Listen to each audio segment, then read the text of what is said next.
The night Emma Ashford walked 5 miles alone on a dark country road, she was wearing silk slippers. She had not planned to walk. No woman in her position ever planned to walk.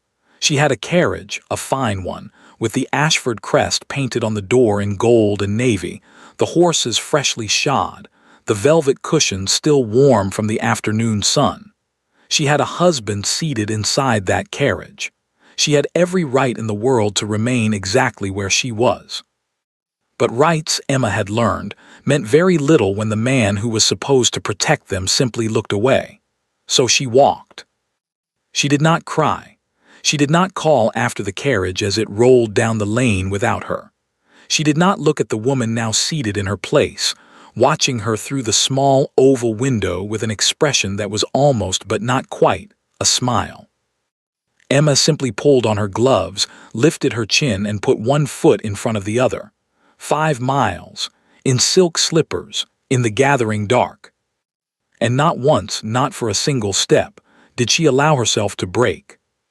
This is the story of what happened before those 5 miles, and what happened after. The trouble, as it so often did, began with a perfectly reasonable request. They had been traveling since morning, Emma and James, Duke of Ashford, bound for Harwick Manor where a cousin's engagement was to be celebrated over 3 days of dinners and dancing, and the particular kind of exhausting cheerfulness that only the English aristocracy could sustain for extended periods. The roads north of London were dry that September, the countryside gold and unhurried, and for the first hour Emma had almost allowed herself to believe it would be a pleasant journey. James had even spoken to her twice, once about the weather, once about the state of the North Road. She had counted it as progress. They stopped at Grantwell just past midday, a small market town with a respectable inn where the horses could be watered and the travelers could stretch their legs. Emma descended from the carriage with the assistance of Thomas, their footman, and breathed in the cooler air with quiet relief. She would order tea. She would sit somewhere that was not moving. She would compose herself for the 3 days ahead. She had just turned toward the inn's entrance when she heard James say her name. Not warmly, not with the easy familiarity of a husband calling to his wife. He said it the way he said most things to her lately, with a faint impatience, as though she were a minor matter he needed to dispose of before attending to something more important. Emma, she turned. And there, standing beside a hired coach at the far end of the courtyard, was Vivienne Marcourt. Emma had known about Vivienne for 14 months. She had never been told directly, of course she hadn't, but she was not a foolish woman, and she had not been raised to be blind. The late evenings, the particular distraction in James's eyes, the way certain names were never spoken in her presence, which only made them louder in their absence. She had assembled the truth the way one assembles an unpleasant puzzle piece by piece in private without letting anyone see her hands shake. Vivienne was beautiful in the manner of women who have always known they were beautiful, effortlessly, dangerously, with a quality of ease that made other women feel they were working too hard simply by standing in the same room. She was dressed in deep green, her dark hair arranged in the current fashion, and she was looking at James with an expression of such delighted surprise that Emma knew, with absolute certainty, that nothing about this encounter had been left to chance. "Good heavens," Vivienne said, "what a remarkable coincidence." James crossed the courtyard in 12 steps. Emma counted them. She watched them speak. She could not hear the words, but she did not need to. She had become something of an expert in reading conversations she was not meant to witness. Vivienne touched James's sleeve once briefly. James laughed, a real laugh, the kind Emma had not heard from him in months. Then he turned and he looked at Emma, and his expression shifted into something she had no good word for. Not guilt. James, she had discovered, did not experience guilt so much as inconvenience. He walked back to her with his hands clasped behind him. "It seems Miss Marcourt has found herself in a rather difficult situation," he said. "Her hired coach has thrown a wheel. The next available transport won't arrive until this evening, and she is expected at Harwick by nightfall." Emma looked at him steadily. "I see." I thought he paused, cleared his throat. It would only be decent to offer her a place in our carriage, given the circumstances. The courtyard was not empty. Thomas was standing 6 feet away, pretending to examine the horses with extraordinary focus. 2 maids from the inn had appeared at the doorway. A gentleman Emma did not know was watching from beneath the shade of the stable overhang with unconcealed interest. This was not a private conversation. It was a performance, and James, she realized, knew exactly what kind of performance it was. He was asking her to agree, publicly, to make it easy. Of course, Emma said. Something flickered across James's face. Relief, she thought, and beneath it something she might once have called shame. There is, however, a small matter of space, he continued, with Miss Marcourt's luggage. How far is the next town? Emma asked. He blinked. I beg your pardon. The next town, how far? Thomas, still pretending to look at the horses, said quietly, Ashton Crossing, my lady. 5 miles, roughly. Then I shall walk to Ashton Crossing, Emma said, and hire a separate conveyance from there. The silence that followed lasted exactly 4 seconds. She counted those as well. Emma, that's hardly. It is perfectly manageable, she said. The weather is fine. I have suitable shoes. This last part was not entirely true, but she did not allow her expression to change. Please give Miss Marcourt my regards. She did not wait for his response. She retrieved her small traveling bag from Thomas, who handed it over without meeting her eyes, and in that small, careful avoidance, Emma recognized something that felt dangerously close to sympathy. She did not want sympathy. Not here. Not where anyone could see it land. She walked to the edge of the courtyard. She heard the carriage door open behind her, heard the particular sound of Vivienne's laughter, bright and unconcerned, and then the creak and roll of wheels on the road. She did not look back. The road north was quiet, the hedgerows high on either side, the afternoon light beginning its long, slow decline toward evening. Emma's silk slippers were entirely wrong for this surface, and she knew it within the first quarter mile. By the second mile, her feet were aching. By the third, she had stopped thinking about her feet entirely and had moved on to thinking about nothing at all, which was, she had long since discovered, the most efficient way to survive things that could not be changed. The 4th mile brought clouds. Halfway through the 5th mile, she heard wheels behind her. She moved to the side of the road without turning, assuming it was a passing farmer, a local cart, someone with no connection to her situation whatsoever. She would not be the woman standing in the road looking desperately at every approaching carriage. She had some dignity left. Lady Ashford. The voice was old, unhurried, and deeply familiar. Emma turned. The carriage was larger than the Ashford one, dark burgundy with no crest, the kind of vehicle that announced wealth without announcing itself. The man leaning from the window had white hair, sharp gray eyes, and the expression of someone who had arranged this moment quite carefully and was not particularly surprised to find it going according to plan. Lord Edmund Cavendish, her mother's cousin, the man who, as far as Emma knew, had no business being on this road at all. I thought I might find you here, he said. Emma looked at him for a long moment. Then she looked at the carriage door he was pushing open. You were looking for me, she said. It was not a question. I was, he said. Get in, my dear. I have a great deal to tell you, and your shoes are ruined. Emma looked down at her silk slippers. Then she looked up at Lord Cavendish.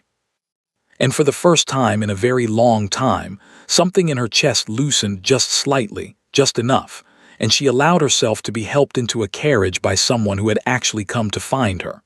The door closed behind her. Outside, the clouds opened, and the rain began. The carriage moved in silence for a while. Not an uncomfortable silence. Lord Cavendish had never been a man who felt the need to fill every moment with sound. He sat across from Emma with his hands resting on the ivory handle of his cane, watching the rain streak the windows, apparently in no particular hurry to begin whatever it was he had come to say. Emma was grateful for it. She needed the time, not to compose herself. She was already composed, had been composed since the moment she stepped out of that courtyard, would remain composed until she was somewhere entirely private and entirely alone, which was the only place she ever allowed herself to be otherwise.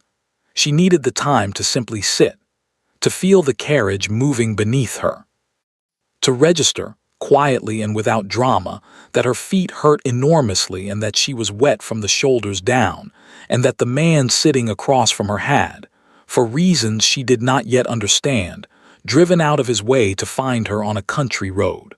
She looked at him. "You knew," she said. Lord Cavendish did not pretend to misunderstand. "I had a reasonable suspicion," he said, "of what today might look like." "How?" He was quiet for a moment. Outside, the rain came harder, drumming against the roof in long, uneven waves. "Your husband is not a careful man," he said finally. "Careful men do not allow certain situations to become visible. James has allowed this one to become rather broadly visible." Emma said nothing. "I want you to know," Cavendish continued, "that I did not come because I thought you could not manage. I came because you should not have to manage alone. There is a difference, Emma, a significant one." She looked out the window. The hedgerows had given way to open fields, and somewhere ahead, through the gray curtain of rain, she could make out the low shape of a stone building set back from the road. "Where are we going?" she asked. "Somewhere quiet," he said, "and dry." The cottage was not, strictly speaking, a cottage. It had begun as one. Emma could see that in its bones, in the low ceilings and the thick stone walls and the deep-set windows that had been built for an earlier, colder century.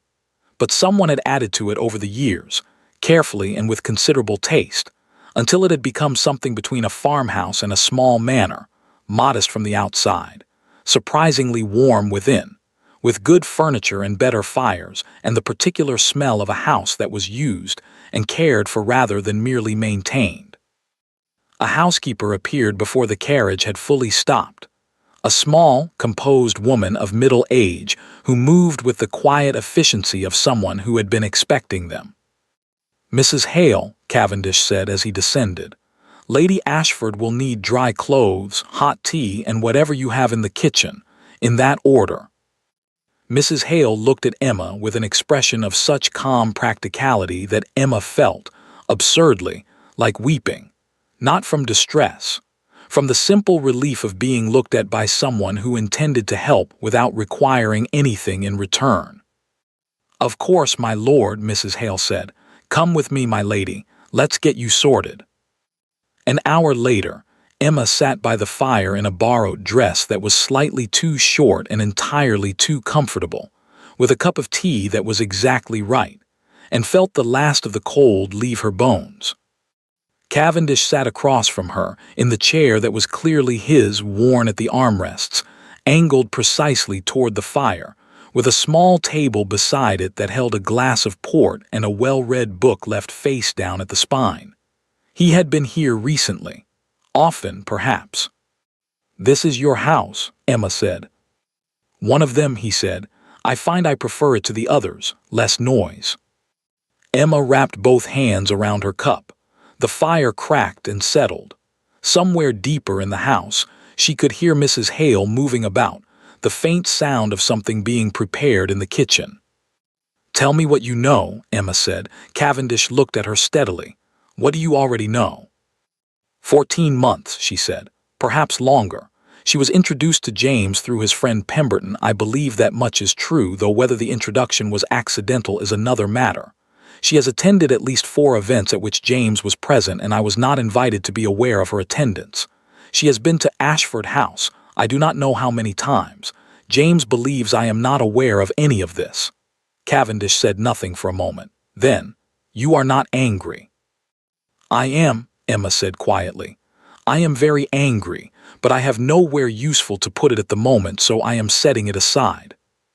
Something moved in the old man's expression, something that looked, briefly, like admiration. Your mother, he said, did exactly the same thing. It used to terrify people. Emma looked at him.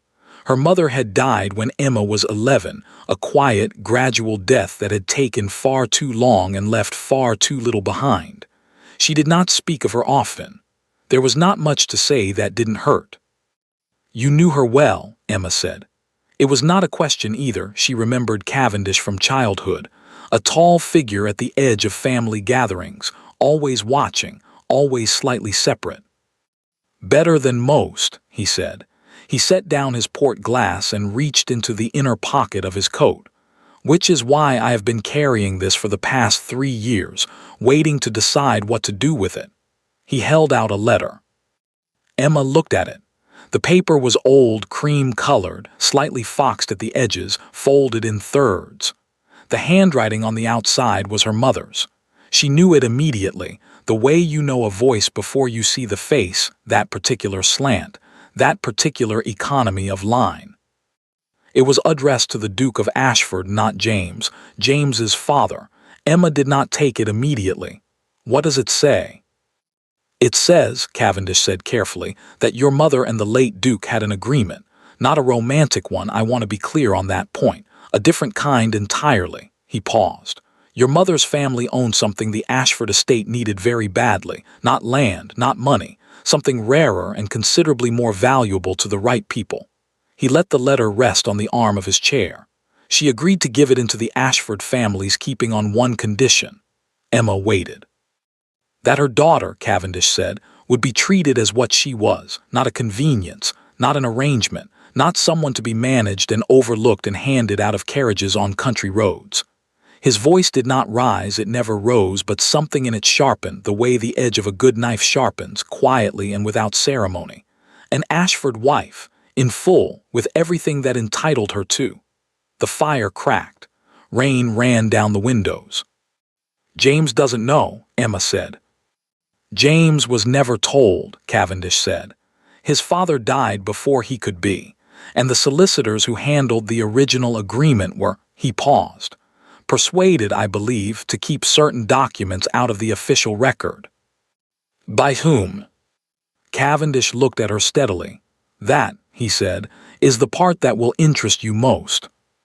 Emma set down her teacup. Her hands were steady. They were always steady when it mattered. Tell me, she said. Cavendish reached into his coat again and produced a second document, newer, the paper whiter, the writing unfamiliar. He did not hand it to her. He simply held it where she could see the signature at the bottom. Emma looked at it for a long moment. The name was not one she recognized immediately, but the address beneath it was. She knew that address. She had seen it on an envelope once on James's desk, left carelessly open. One of those small, unguarded moments that wives notice and file away and never mention. It was Vivienne Marcourt's address. Emma looked up at Lord Cavendish. She knew, Emma said, about my mother's agreement. She knew before James and I were even married. She has known for some time, Cavendish said, and she has been very careful about what she did with that knowledge. Outside, the storm deepened. The windows shook faintly in their frames. Mrs. Hale appeared in the doorway to ask whether Lady Ashford would prefer soup or something more substantial, and Emma answered her politely, clearly, without her voice changing at all. But her mind was somewhere else entirely. Vivienne had not attached herself to James out of feeling, or not only out of feeling. She had done it with a purpose, a specific, calculated purpose. And she had spent months ensuring that Emma was too isolated, too overlooked, too quietly diminished to interfere with it. The carriage, the late evenings, the small, persistent humiliations that were always just small enough to be dismissed. It had not been cruelty for its own sake. It had been strategy. Emma picked up her teacup again, took a sip, set it down. What is it that my mother gave them? She asked. What did she put into Ashford's keeping? Cavendish smiled, very slightly, the way old men smile when they have been waiting a long time for exactly the right question. Deeds, he said, to the Harwick land. Emma went very still. Harwick, where they were all traveling. where the cousins' engagement was being celebrated this very evening, where James and Vivienne were, at this moment, seated at a long dinner table while Emma sat in a borrowed dress beside a fire. "The Harwick land that borders the Ashford estate to the north," she said slowly. "The same. The land James has been trying to acquire for the past 2 years." "The very same."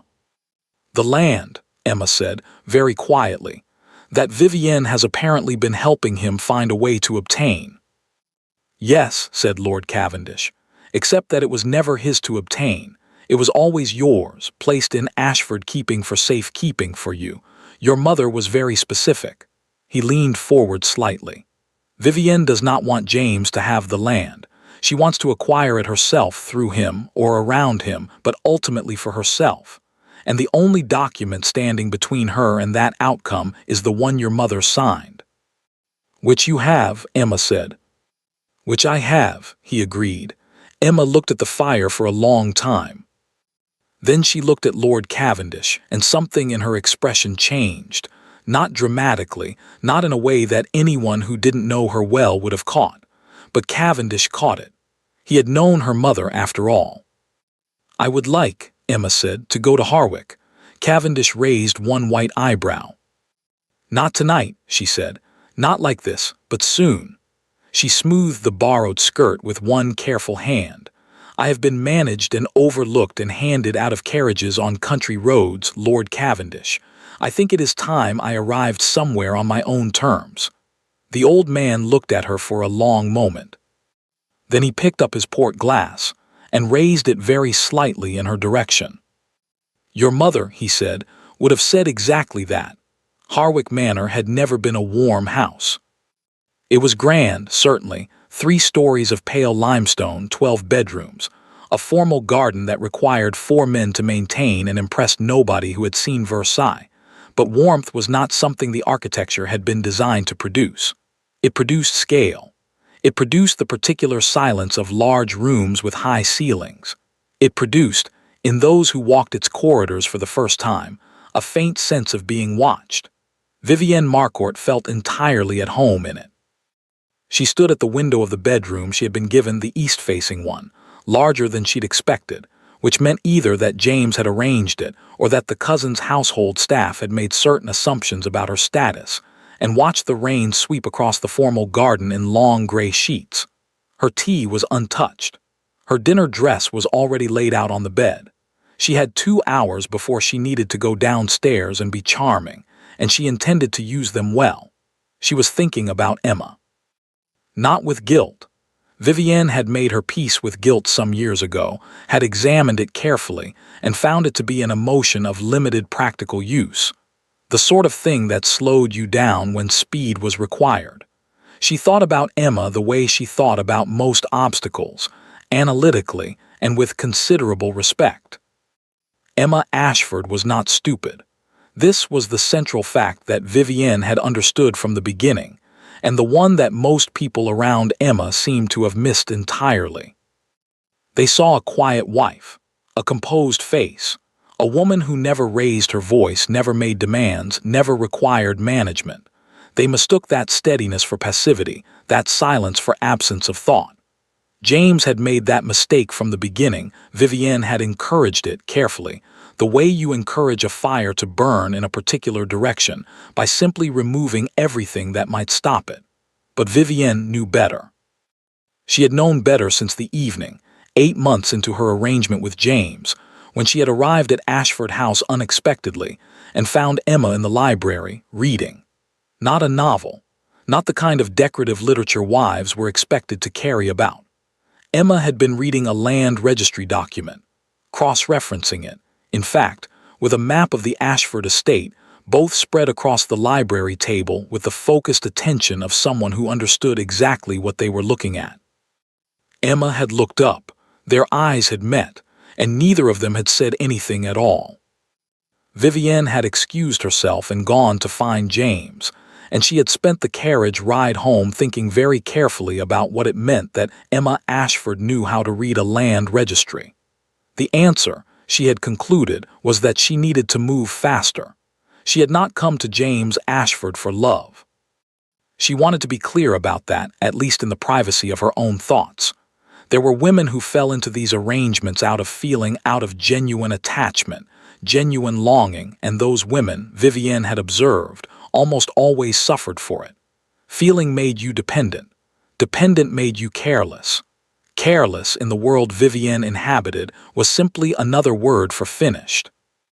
She had come to James because James had access to something she needed. It had started with a conversation, a real one, the kind that rarely happened at dinner parties but occasionally happened afterward, when the port had been passed around twice and the room had thinned to the people who actually mattered. A solicitor named Grantham had said something in passing, half to himself, about the Harwick land, about a peculiarity in the title documents, an arrangement made between two families some 20 years prior, an agreement that had never been properly registered and therefore could not be properly enforced. Vivienne had asked one careful question, then another. Grantham, who had been flattered by her attention and loosened by the port, had told her more than he should have. By the end of that conversation, Vivienne understood three things. First, there existed a deed signed by a woman named Margaret Ashford, née Cavendish, transferring certain land rights into the Ashford family's keeping, with specific conditions attached. Second, that deed had never been filed. The solicitor who should have filed it had instead buried it, paid. Grantham had implied with the particular imprecision of a man who did not want to be held to his words, by a party whose name he did not say aloud. Third, without that deed the land reverted, not to the Ashford estate, not to James, to whomever could establish the cleaner legal claim, and Vivienne, through a series of transactions she had been quietly arranging for the better part of 3 years, was very close to being that person. She needed only one thing more. She needed Emma Ashford to be somewhere else, somewhere peripheral, somewhere that made her easy to overlook when the legal proceedings began, so that nobody thought to ask whether the late Duchess's agreement might complicate matters. James had been easy to shape. That was not cruelty, it was observation.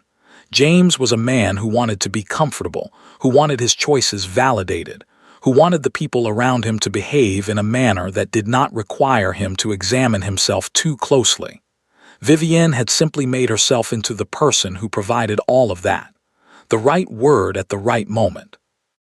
The right hesitation before mentioning Emma's name, just enough to plant the impression of a difficult woman without ever saying anything that could be directly cited.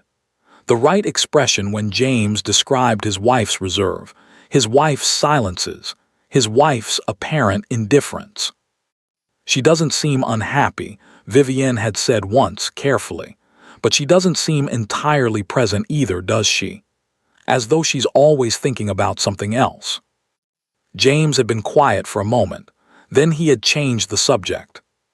But the seed had been planted, and Vivienne had learned a long time ago that seeds planted in fertile ground did not require much attention. The afternoon had gone well, better than well.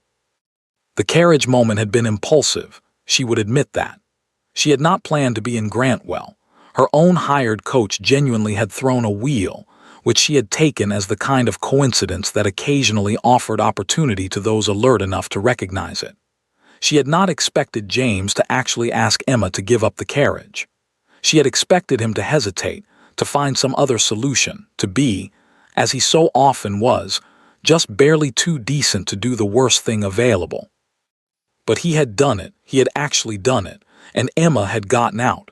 Vivienne turned from the window. She was not proud of the feeling that had moved through her when she watched Emma cross that courtyard, that small, warm flicker of satisfaction. She was not proud of it, but she did not pretend it wasn't there. She had spent 2 years carefully constructing a situation, and today that situation had produced exactly the image she needed. The Duchess of Ashford, walking away from her husband's carriage, alone in the rain, while Vivienne sat in her place. Society had a long memory for images like that. She crossed to the writing desk in the corner of the room, sat, and drew out a sheet of paper. There was a letter she needed to send, to grant them. The timing mattered now. The legal proceedings needed to begin before Emma recovered herself, before she found allies, before she thought to look too closely at documents that might tell her things Vivienne did not want her to know. She dipped the pen. She wrote quickly, precisely. In the small, clear hand she had developed specifically for correspondence she did not want misread. The matter we discussed should proceed at your earliest convenience. The complicating factor has been removed from the immediate situation. I do not anticipate obstruction. She sanded the letter, folded it, sealed it. Set it on the corner of the desk where her maid would find it. Then she sat back and allowed herself for exactly one moment to feel the satisfaction of a plan proceeding well. She did not think about Lord Cavendish. This was her mistake, the one she would not understand until much later, when it was considerably too late to correct it. She had known about Cavendish, of course. Emma's connection to him was a matter of family record, not difficult to trace, but Cavendish was old. Cavendish had been out of London for the better part of 2 years, living quietly in the country, attending almost nothing, visible at almost no social occasion worth noting. He had seemed, in Vivienne's assessment, to be the kind of man who had simply, gracefully, as old men sometimes did, stepped back from the world. She had not considered that stepping back from the world and withdrawing from its affairs were two entirely different things. She had not considered that a man could be entirely absent from society's view while remaining entirely present in its mechanisms. She had not considered that Lord Edmund Cavendish, who had known Emma's mother since childhood, who had watched Emma grow up, who had spent 2 years in apparent retirement doing something Vivienne had never thought to investigate, might have spent those 2 years investigating her. She sealed the letter and rang for her maid. Downstairs, the first dinner bell sounded. Vivienne rose, smoothed her skirts, and went to the mirror. She examined her reflection with the practiced objectivity of a woman who had always understood her appearance as a tool, useful, well-maintained, deployed with intention. She looked well. She felt well. Everything, she told herself, was proceeding exactly as planned. 40 miles south, in a cottage that smelled of wood smoke and old paper, Lord Edmund Cavendish was reading a document he had spent 2 years and considerable personal expense obtaining. Emma sat across from him, still in the borrowed dress, her feet tucked beneath her in a manner no duchess was supposed to sit, her third cup of tea growing cold at her elbow. She had been reading for an hour. She did not rush. When she finally looked up, her expression was very still and very clear. The expression, Cavendish had always thought, of someone who has just had a large and complicated thing confirmed rather than revealed, as though she had already suspected the shape of it and was now simply seeing it in full for the first time. She forged a letter, Emma said, from me.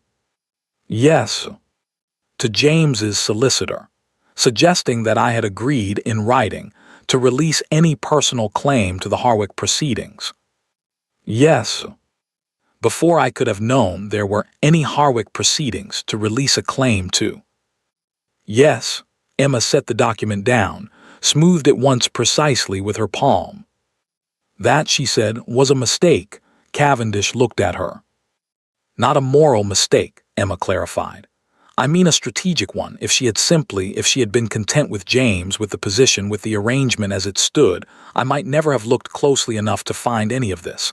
I was managing. I am good at managing. She paused. But she needed me gone. Genuinely gone, not just overlooked, but legally removed. And to do that she had to put my name on a document. She looked at Cavendish with an expression of almost academic interest. My name in my absence, on a document I never signed. Which means, Cavendish said, that the document can be disproven. Which means, Emma said, that the document can be disproven. The fire had burned low. Cavendish reached out and added another log without getting up. He had developed the particular skill of fireplace management that comes from years of preferring to do things oneself. "There is a clerk," he said, "in the solicitor's office, a young man named Dowell who was present when the document was brought in. He was not comfortable with what he witnessed, and he has been, I believe the correct word is conflicted, for some months now." Emma looked at him steadily. "You've spoken with him?" "I have had certain conversations," Cavendish said, in the tone of a man who had been having certain conversations his entire life and found them generally productive. And Mr. Dowell is prepared, under the right circumstances, to confirm that the letter was not delivered in the manner consistent with genuine correspondence from the Duchess of Ashford. It was hand-delivered, by a woman he did not recognize, who paid him to accept it without logging the receipt. The room was very quiet. "She paid a clerk," Emma said, not with outrage, with something quieter, more deliberate, the tone of someone adding a final piece to a structure they have been building with great care. "She did." Emma was silent for a moment. Then she said, "Lord Cavendish, when did you first understand what she was doing?" The old man considered this with the honesty it deserved. 14 months ago," he said. "When I heard she had attached herself to James, I knew the name. I had encountered her professionally, you might say, some years before in connection with another matter involving disputed land rights." He looked at Emma directly. "I did not warn you immediately because I did not yet have enough to be useful. I refused to bring you half a story." Emma nodded slowly. "And now you have the whole one." "Now," he said, "I have very nearly the whole one. There is one piece remaining." He reached into the inner pocket of his coat one final time. The movement was slower than the previous ones, more deliberate, as though he had been saving this for the moment when Emma was ready to receive it. He placed a small, sealed envelope on the arm of the chair between them. Old wax, old paper, and on the outside, in a handwriting Emma did not recognize, 3 words, "For my daughter." Emma looked at it for a long time. "Your mother left it with me the year before she died," Cavendish said quietly. "She asked me to give it to you when I thought you needed it, not before. She was specific about that." He paused. "I believe you need it now." Outside, the storm had eased. The rain was softer now, steady, quiet, patient, the kind of rain that intends to stay. Emma reached out and picked up the envelope. She did not open it yet. She simply held it in both hands, the way you hold something you have waited for without knowing you were waiting. "Thank you," she said. Her voice was very steady. "Don't thank me yet," Cavendish said. "We still have a great deal of work to do." Emma looked up at him, and for the first time that day, perhaps for the first time in considerably longer, something in her eyes shifted. Not relief exactly. Not yet. But something adjacent to it. Something that looked, if you knew where to look, like the very beginning of a woman who has decided she is done being managed. "Good," she said. James Ashford had always considered himself a reasonable man. This was not arrogance, or at least, he had never experienced it as arrogance. It was simply a baseline assessment he had arrived at through years of evidence that seemed, to him, to support the conclusion. He managed his estate competently. He treated his staff with consistent, if not excessive, consideration. He had never been deliberately cruel to anyone, had never raised his hand in anger, had never done the kinds of things that made men genuinely infamous. He was not his father, who had been cold in the particular way of men who have never needed to be warm. He was not his uncle, who had been a disaster of a different variety entirely. He was reasonable. He was fair. He was, in the small hours of the night when he examined himself most honestly, a man who had simply allowed certain situations to develop in ways he had not fully examined. This was the version of himself he carried into the Harwick dining room that evening. He did not carry it out unchanged. Dinner was 12 people, which was the worst possible number, large enough that you could not control the conversation, small enough that you could not escape it.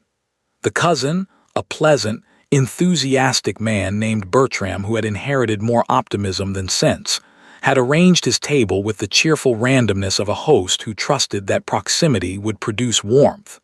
It sometimes did. Tonight it produced something else.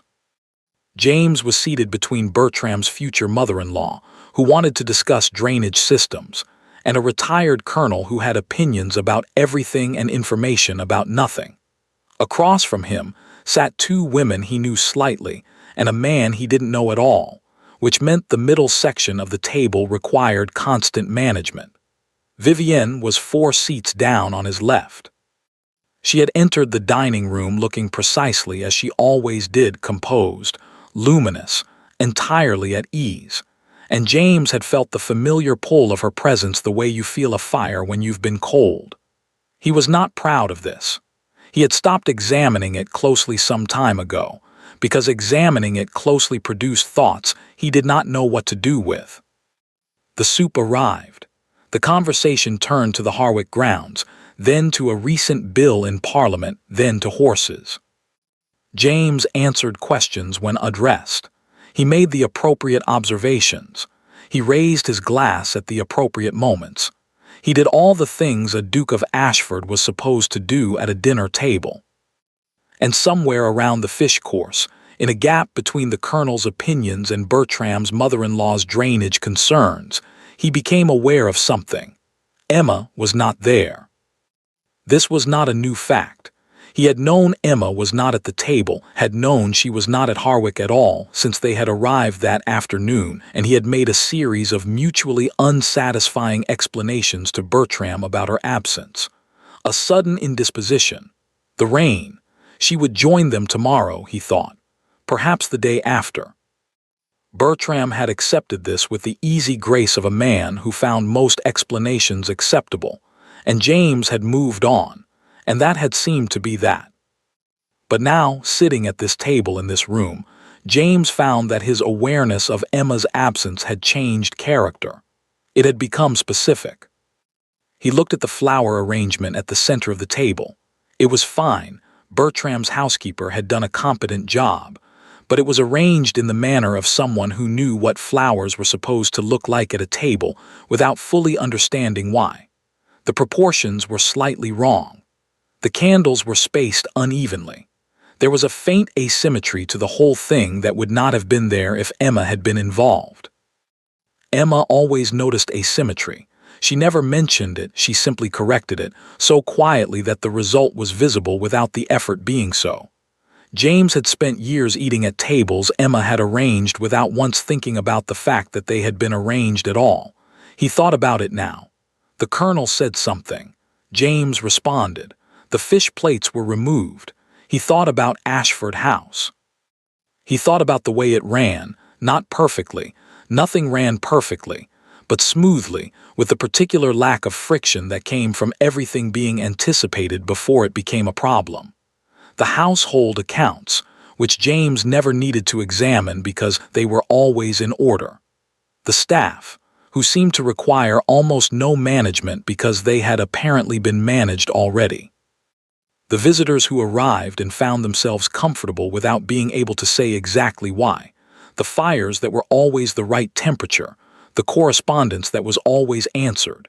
The 100 small administrative details of a large house that James had never once had to think about because thinking about them had simply not been necessary. He had not, he realized, ever wondered why. He picked up his wine glass, set it down. Across the table, one of the women he knew slightly, a Mrs. Harcourt he remembered now, married to a man in the Foreign Office, was telling a story about a journey she had taken last summer, some mishap with a carriage on a country road, and the table was laughing, and James was not listening to the story but was suddenly, sharply aware of the word carriage and of what it was connected to. He set his wine glass down with slightly more force than he intended. Nobody noticed. The story continued. The laughter rose and fell. James looked at his plate. He had told himself, in the carriage ride from Grantwell to Harwick, a version of events that was more comfortable than accurate. He had told himself that Emma had chosen to walk, that she had been, if anything, almost aggressive about it, that she had refused his suggestion of another arrangement before he had fully made it, that she was a grown woman who had made a decision he had not forced. He had told himself that her composure had been. He had actually used this word in his own internal monologue, reassuring that if she had been truly distressed, she would have shown it. In the carriage beside him, Vivienne had said almost nothing. She had looked out the window for most of the journey, which he had interpreted as consideration for his mood. He had been grateful for it. Now, sitting in this dining room with 12 people and a slightly wrong flower arrangement, he found himself less grateful. He found himself wondering, with a precision he had not previously applied to the question, what exactly Emma's composure had looked like. He had a very good memory for faces. It was one of the few things his father had trained him in, the reading of expressions in rooms where expressions mattered. And Emma's face in that courtyard had been still, very still. Not the stillness of someone who didn't care, not the stillness of someone who was fine, the stillness of someone who was expending considerable energy on the production of stillness. He had seen that face before. He had simply never thought about what it meant. The meat course arrived. James ate without tasting it. After dinner, the men went to the library for port, and the women redistributed themselves in the drawing room, and James stood near the window with a glass he barely touched and listened to Bertram talk about his new mare, and thought about Emma walking 5 miles in silk slippers.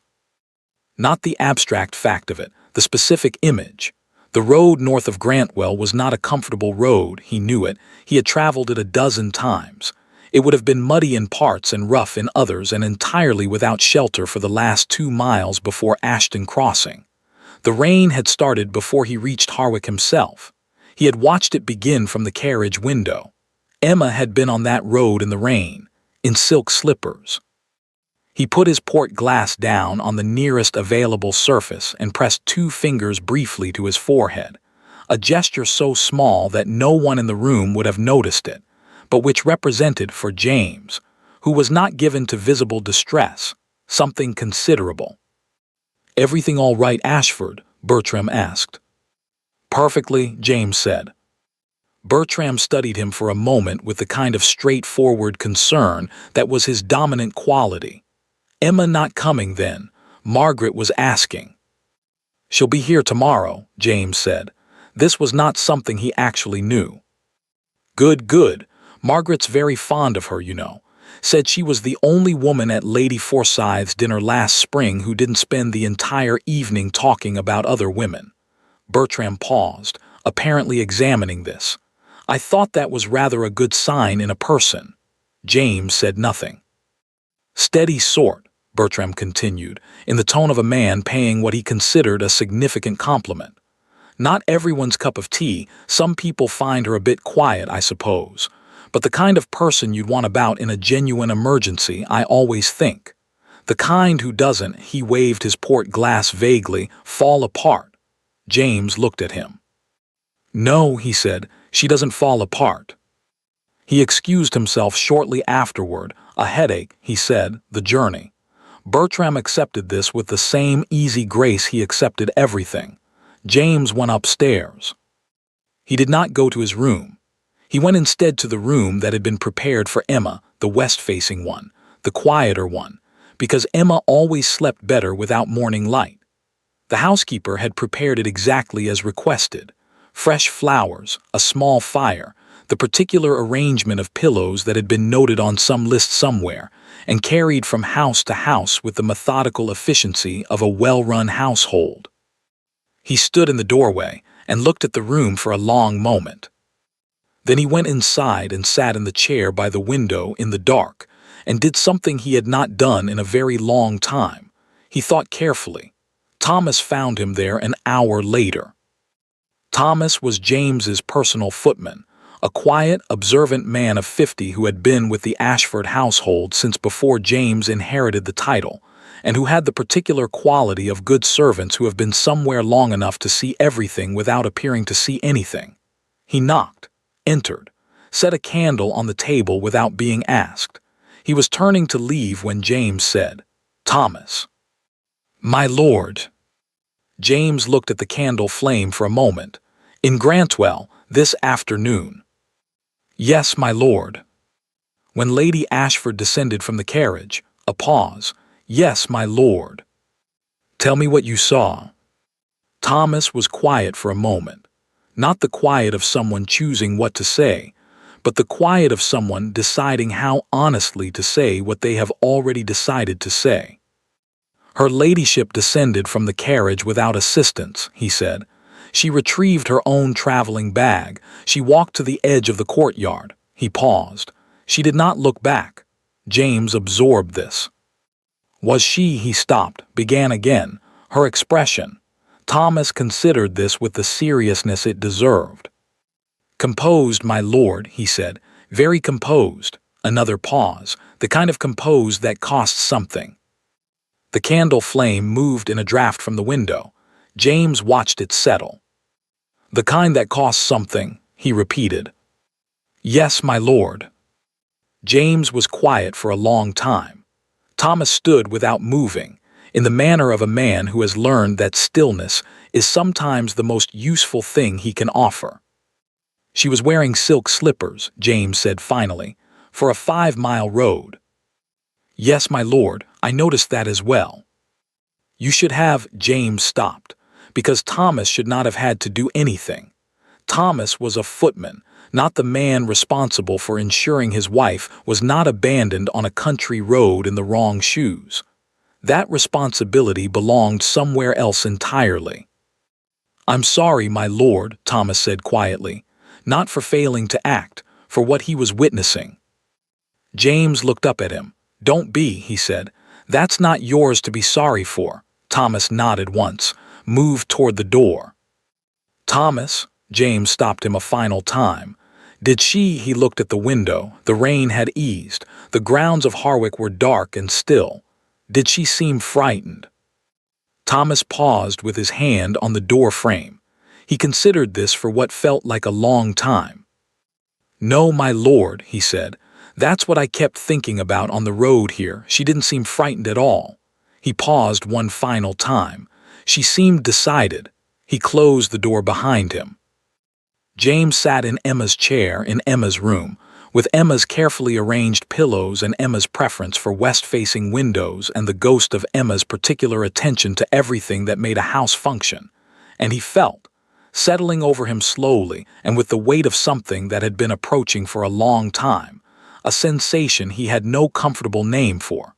Not guilt. He had told himself it was not guilt all evening. But it was something in that family. Something with guilt's dimensions and guilt's particular gravity, pressing down in the specific place where he had been keeping, for quite some time now, all the things he had chosen not to examine.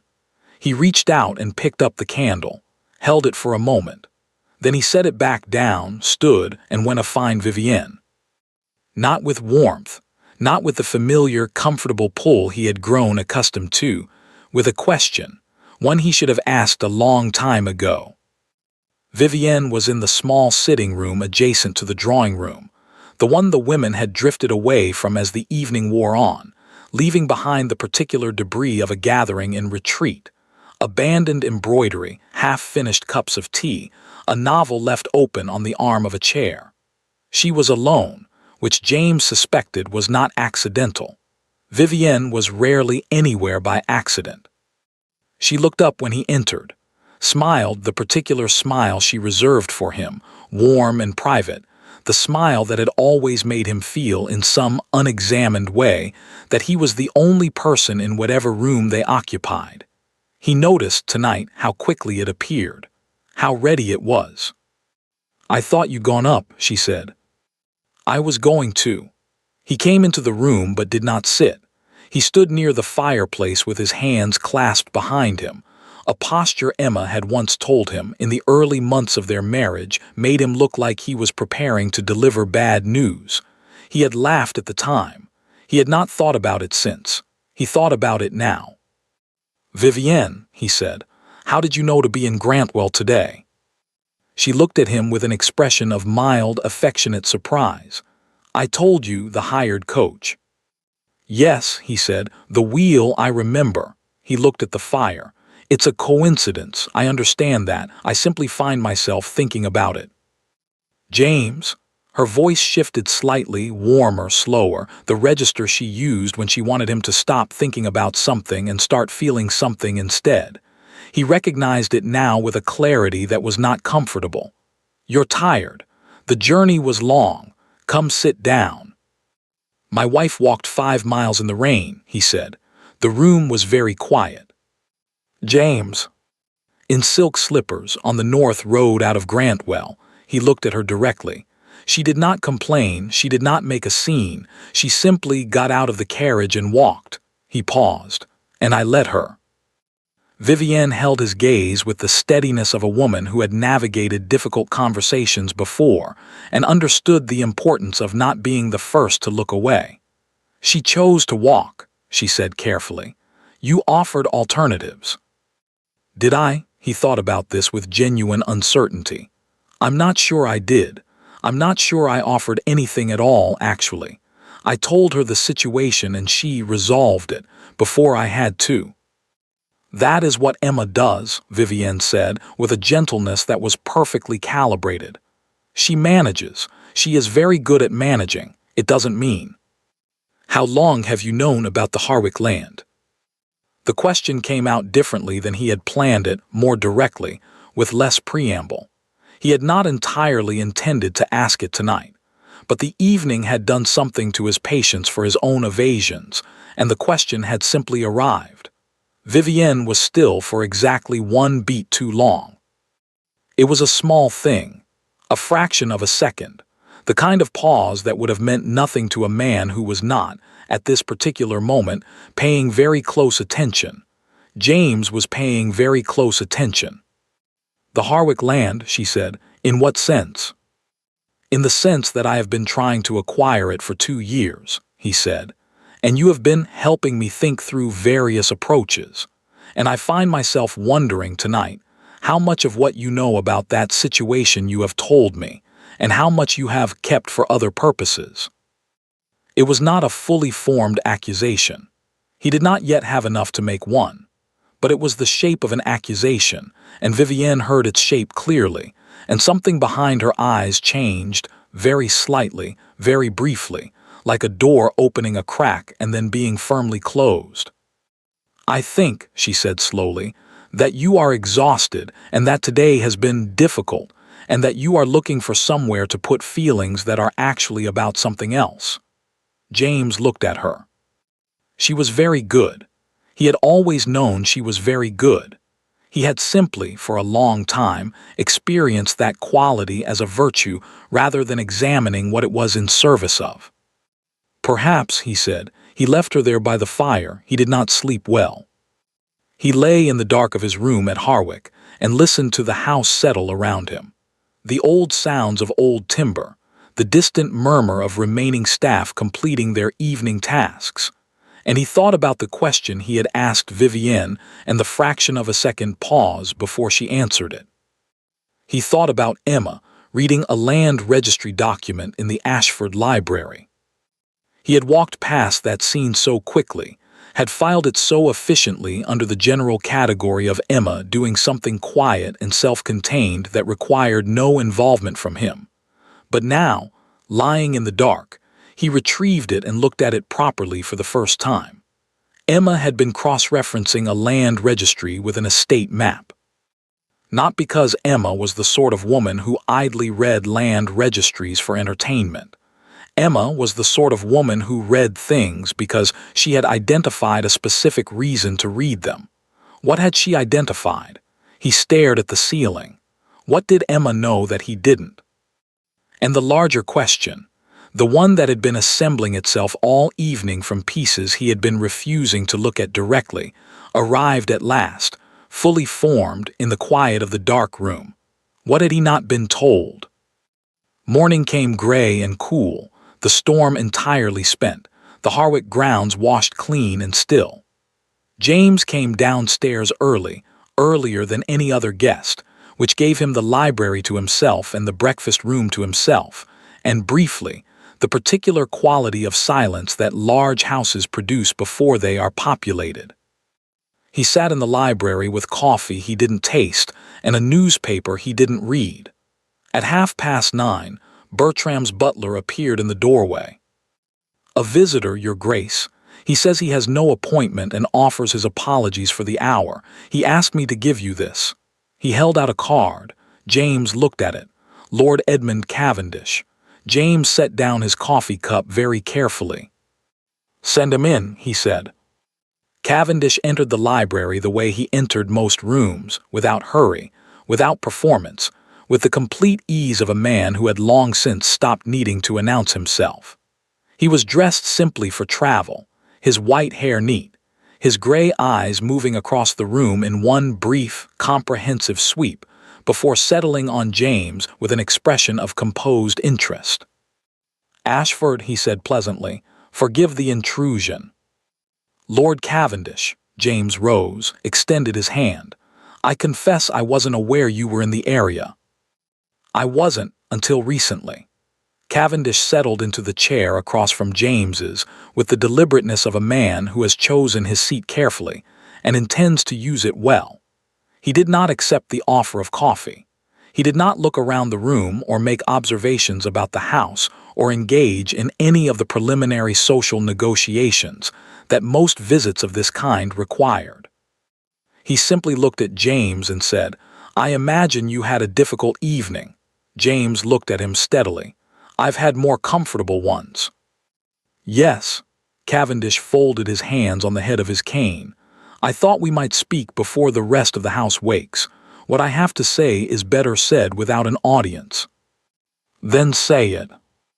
Cavendish regarded him for a moment, not unkindly, but with the frank assessment of a man who has decided that kindness and directness are not mutually exclusive, and sees no reason to sacrifice the latter for the appearance of the former. "Your wife," he said, "walked 5 miles on a broken road in unsuitable shoes because you gave her seat to your mistress in front of your footman, 2 in maids, and a gentleman I have since identified as a correspondent for the Morning Chronicle." James said nothing. "By Thursday," Cavendish continued in the same level tone, "that story will have traveled to every drawing room in London, not as scandal, as a particular kind of story that women tell each other and remember for a long time." He paused. "I am not telling you this to cause you distress. I am telling you because you should know the full dimensions of what yesterday produced." "Where is Emma?" James asked. "Safe, comfortable, in better spirits than you perhaps deserve, though she has always been more generous in that regard than the situation warranted." Cavendish looked at him with something that was not quite sympathy and not quite its absence.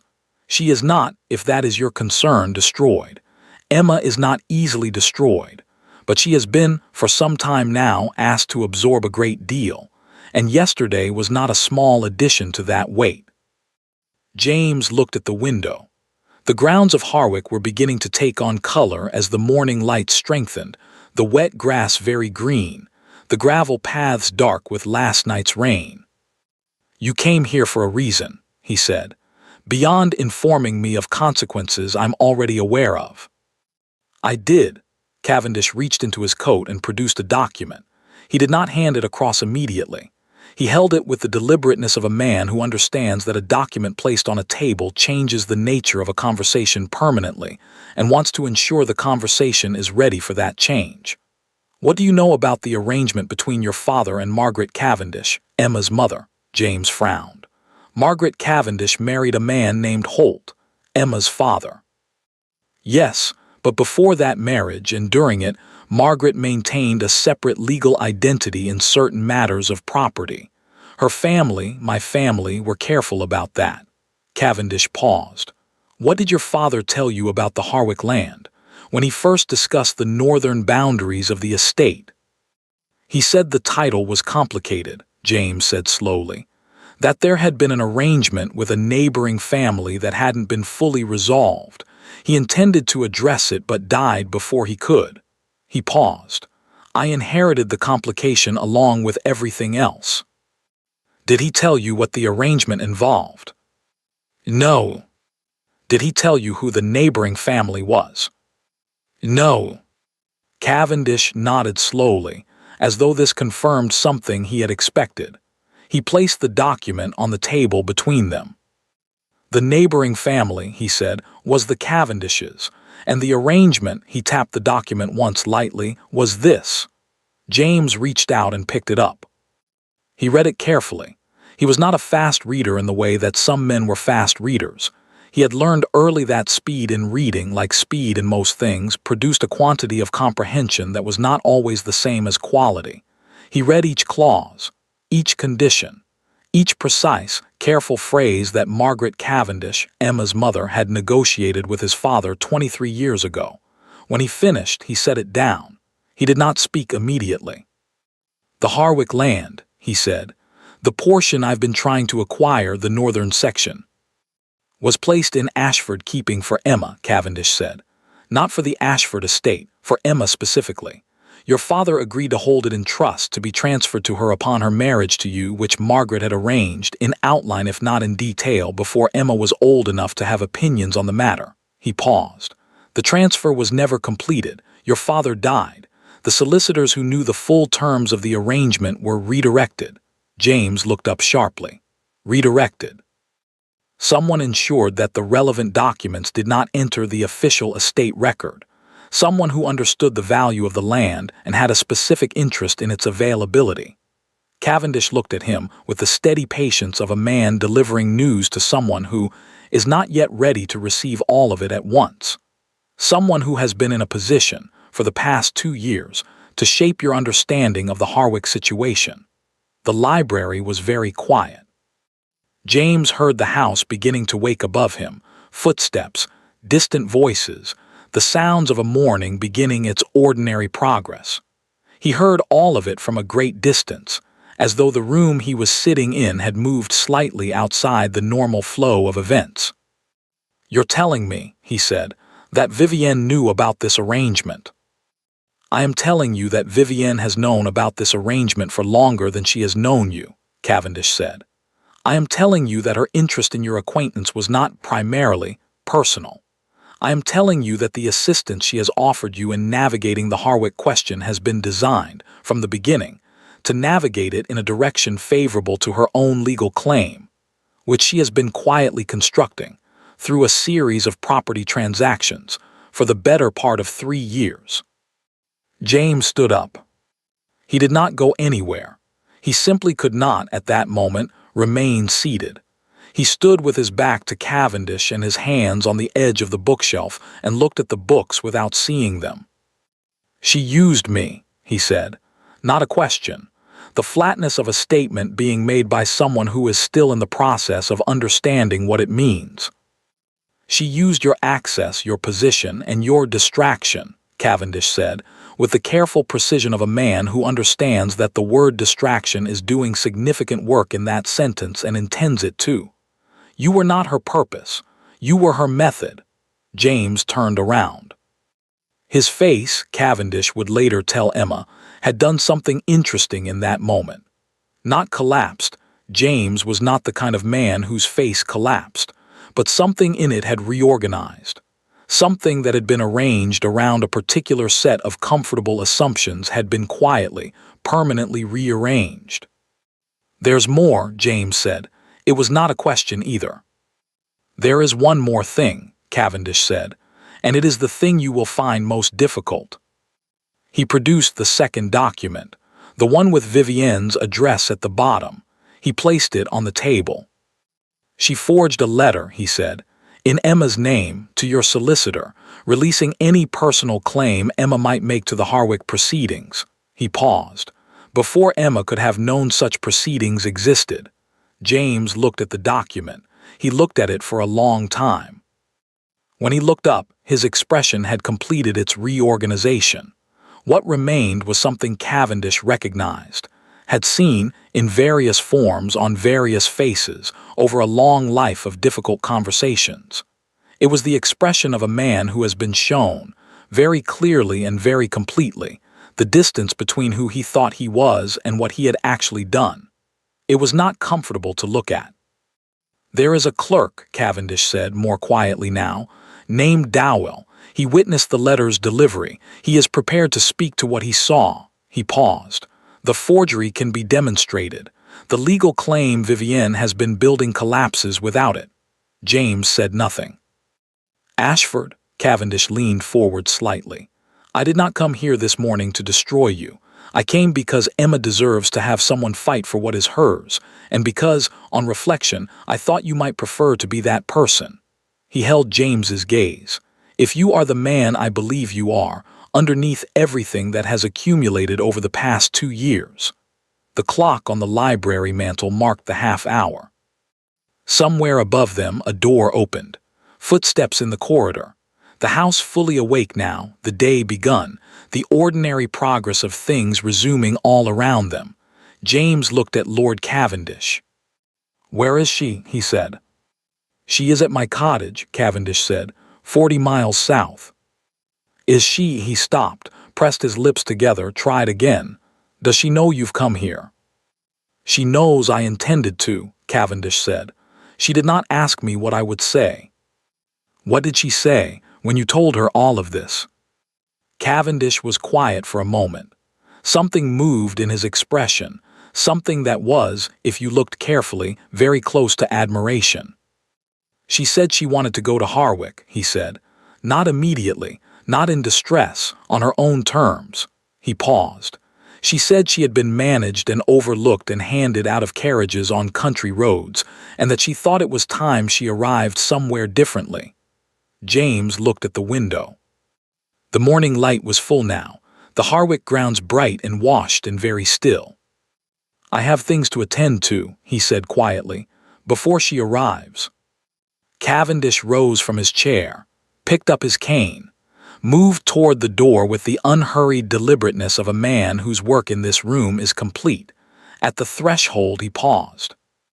Ashford, he did not turn around. The 5 miles, James looked at him. Don't explain it, Cavendish said.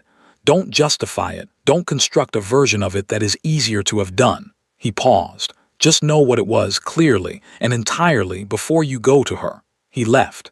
James stood in the empty library for a long time. Then he rang for Thomas. There was, as it turned out, a great deal to do.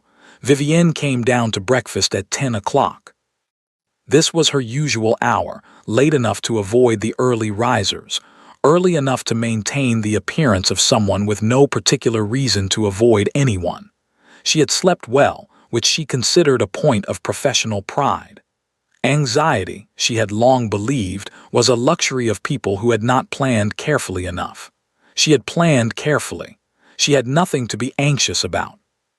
She found the breakfast room empty except for Bertram's future mother-in-law, who was eating toast with the focused determination of a woman who had decided the day was already disappointing and intended to get through it efficiently. They exchanged the minimum required pleasantries. Vivienne poured her coffee, sat, unfolded the morning paper. She had been sitting for perhaps 4 minutes when she noticed the quality of the house. It was too quiet. Not in the way of a house still waking, she knew that quiet, had navigated it many times in many houses. This was the quiet of a house where something had already happened, where the staff had rearranged themselves around a new fact and were being very careful not to let it show. She set the paper down. She looked at Bertram's mother-in-law, who was resolutely attending to her toast. Has something occurred? Vivienne asked pleasantly. The woman looked up. I'm sure I don't know, she said, in the tone of someone who was quite sure she did know and had decided not to be the one to say it. Vivienne finished her coffee, rose, and went to find James. He was not in the library. He was not in the billiard room. He was not in any of the ground floor rooms she moved through with increasing speed and decreasing composure. And speed, she reminded herself, was not what was called for here. Speed was what you did when you had lost control of something. She had not lost control of anything. She found him in the east garden. He was standing near the stone balustrade that overlooked the lower grounds, coat on, gloves on, with the posture of a man who had been outside long enough for the cold to stop bothering him. He was not alone. Thomas stood a respectful distance behind him, and beside Thomas was a man Vivienne didn't recognize, middle-aged, ink-stained at the fingers, holding a leather satchel with the careful attention of someone transporting something breakable. A solicitor. not James's usual one. Vivienne stopped walking. She stood on the garden path, 6 feet from the balustrade, and looked at the solicitor's satchel, and understood, in the particular way that very intelligent people understand things they have tried very hard not to, that the morning had already moved past the point where she could redirect it. James turned. He looked at her with an expression she had not seen before. Not cold. James was rarely cold, it wasn't his nature, but stripped of the particular warmth she had spent 2 years cultivating in him, the easy comfort, the willingness to not look too closely at things. What remained underneath was something quieter and considerably less manageable. "Vivienne," he said. "James," she kept her voice even, pleasant, the voice of a woman who has found a friend in an unexpected place and is simply stopping to say good morning. "I didn't realize you'd be outside. It's cold." "Yes," he said, "I've been talking with Mr. Finch." He indicated the solicitor without looking at him. "He's come up from London, at Lord Cavendish's request originally, but I've been speaking with him directly for the past hour." Vivienne looked at Mr. Finch.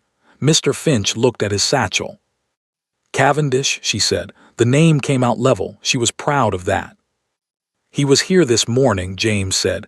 "We had a conversation, a long one." He paused. "He brought documents." The garden was very still. The wet grass held the morning light in small, bright points. Somewhere beyond the balustrade, a bird was making a sound that seemed, to Vivienne's ears, unnecessarily cheerful given the circumstances. "What sort of documents?" she asked. James looked at her for a moment. Then he reached into his coat and produced a folded paper, and even from 6 feet away, even in the cool morning light, Vivienne recognized it. Not the specific document, she had not seen that particular copy, but she recognized its dimensions, its age, the color of the paper. Her stomach performed a movement she did not permit her face to reflect. "An agreement," James said, "between my father and Emma's mother regarding the Harwick land." He held it without unfolding it. "You've seen this before." It was not a question. He had learned overnight to stop offering her the escape of questions. "James, not the original, perhaps, but you know what it contains." He put it back in his coat. "Cavendish has been thorough. I want you to understand that before we continue. Whatever version of this conversation you had planned, it starts from a position of considerably less advantage than you think." Vivienne looked at him. She made a rapid series of calculations, the kind she was very good at, fast and unsentimental, running through available positions the way a chess player runs through available moves. She could deny. She could redirect, suggest that Cavendish had a personal agenda, that his connection to Emma made him an unreliable source, that documents of that age were subject to misinterpretation.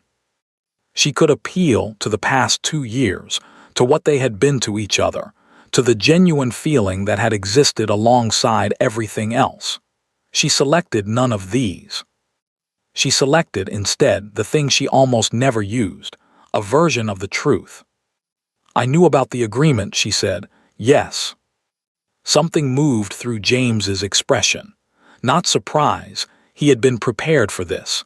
Something more like the particular exhaustion of having a thing confirmed that you had spent the night hoping might be wrong. "Before you knew me," he said. "Yes." "Before Pemberton introduced us." "Yes." The introduction was arranged, she said, by me through Pemberton. She kept her voice even, matter of fact. If this was going to be said, she would say it without flinching. Flinching served no one. "I needed access to your understanding of the Harwick situation.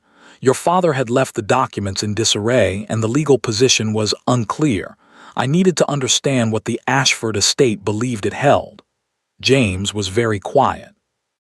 "And once you understood," he said, "I began securing an alternative claim." She paused. "Through legitimate property transactions. Nothing I did was illegal." "The letter," James said, "in Emma's name." The garden was very still. Vivienne held his gaze. That, she said carefully, was a separate matter. Was it? Not a question. The flatness of a man who has run out of patience for constructions that separate things that are not actually separate. The letter was a precaution. Emma had been looking at the land registry. I wasn't certain how much she understood. I needed to ensure that her name could not be used to complicate the legal proceedings at a critical moment. You forged her signature. I drafted a document that. You forged her signature.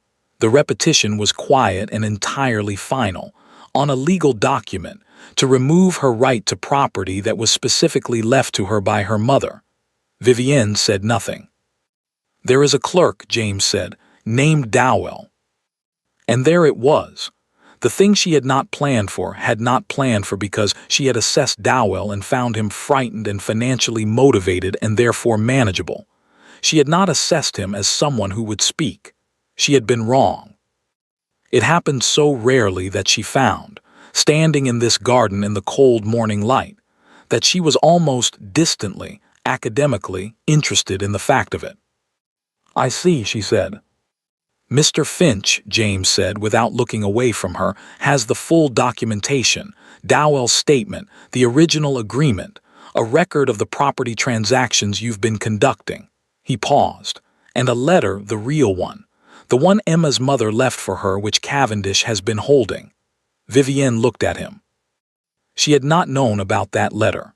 In 3 years of careful research, of thorough and methodical investigation of every relevant document and relationship, she had not known about that letter. It was, she recognized, the thing that had undone her. Not Dowell, not the agreement. The letter, the one variable she hadn't found because it hadn't been findable, because it had been sitting in the coat pocket of an old man who had spent 2 years looking precisely like someone who had simply stepped back from the world.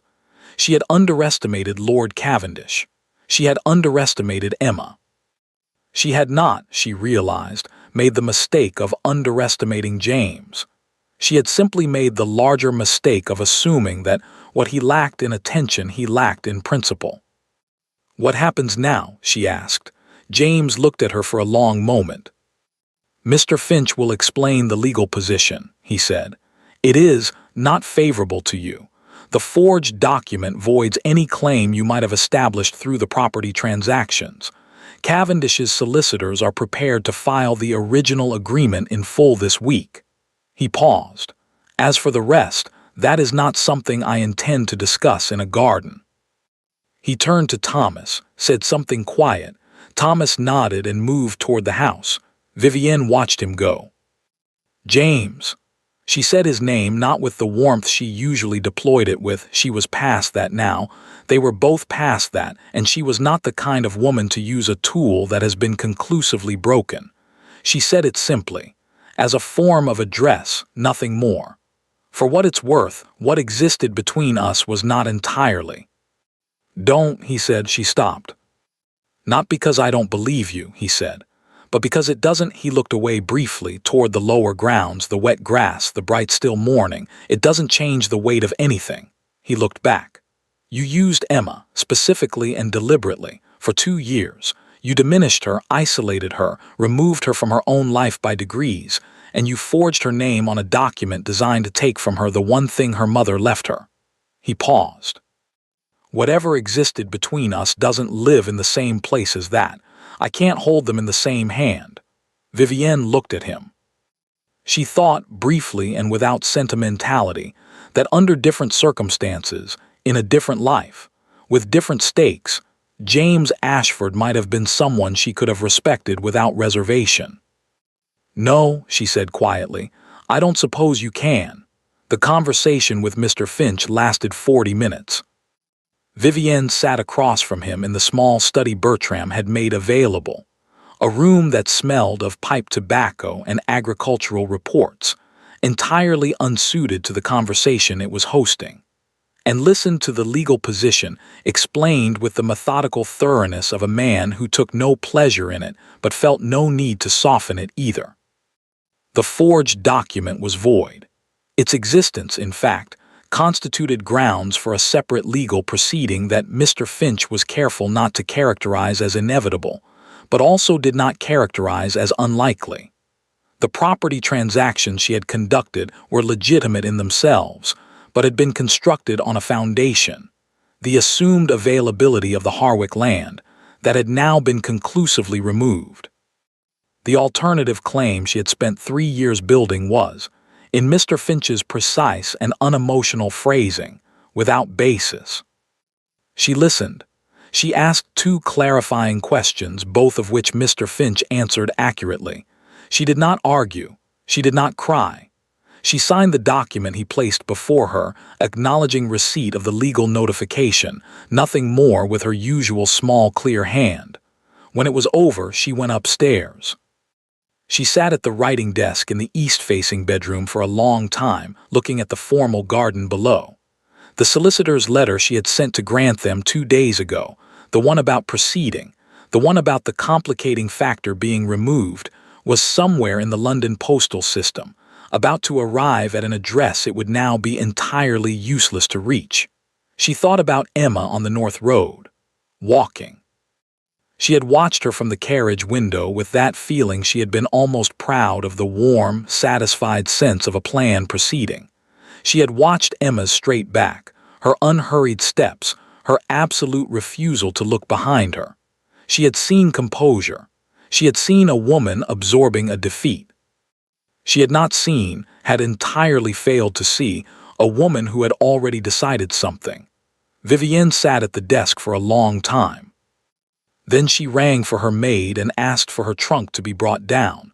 There was nothing left here worth staying for. She left Harwick at noon. No announcement.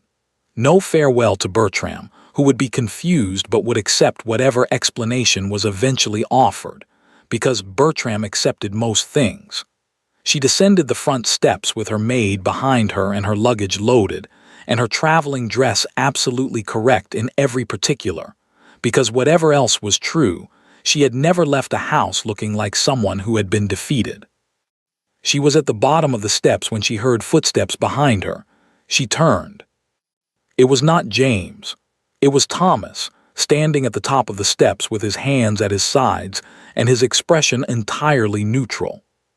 "Safe journey, Miss Marcourt," he said. It was the correct thing to say. Formally correct, the sort of send-off you gave a departing guest. Miss Marcourt. Not my lady, not the deference of a household staff member addressing a woman of acknowledged position, just Miss Marcourt, the name she had arrived with, no more and no less. Vivienne looked at Thomas for a moment. Then she turned, walked to her carriage, and did not look back. Some habits, she thought, were worth keeping. James watched the carriage disappear down the Harwick Drive from the library window. He did not feel, watching it go, the things he had expected to feel. Not relief, not yet. Not grief exactly, though there was something in the vicinity of grief. The particular ache of understanding that a thing you had believed was real was built on a foundation you could no longer trust. He felt the ache of it without being destroyed by it, which told him something about the nature of what it had actually been. He turned from the window. On the desk behind him was a piece of paper. He had written 2 lines on it, then stopped, then started again, then stopped again, in the manner of a man who is very good at many things and has discovered that this particular thing, the thing he most needs to do, is not among them. He picked up the pen. He wrote, "Emma," then he stopped again. Thomas appeared in the doorway. "Your Grace, the carriage is ready if you'd like to go this afternoon." James looked at the paper, at the 2 words on it, at the enormous inadequacy of 2 words for everything that needed to be crossed. He set the pen down. "Yes," he said, "I'll go now." He folded the paper, put it in his pocket. He would not send it. He would bring it not to read to her, not to use as a prop in whatever conversation was coming, just to have it. The evidence that he had tried to find the words and found them insufficient, and decided that insufficient words sent from 40 miles away were not what was owed. What was owed was the 40 miles. He took his coat from Thomas, paused at the library door. "Thomas," he said. "My lord." Did you know, before yesterday, did you know how bad it had become? Thomas considered this with his usual careful honesty. I knew that her ladyship was carrying more than she should have to, he said. I didn't know the full extent of why. James nodded. When we get back to Ashford House, he said, there are going to be changes in how things are run, in how certain things are managed. He looked at Thomas directly. I'll need your help with that. Thomas met his eyes. Of course, Your Grace, he said, and then, very quietly, in the manner of a man offering something that goes slightly beyond the formal boundaries of his role, I'm glad you're going. James looked at him for a moment. So am I, he said. He walked out of the library through the entrance hall and down the front steps of Harwick Manor into the cool afternoon light. The carriage was waiting. He got in. The road south was clear. James watched it unspool through the carriage window.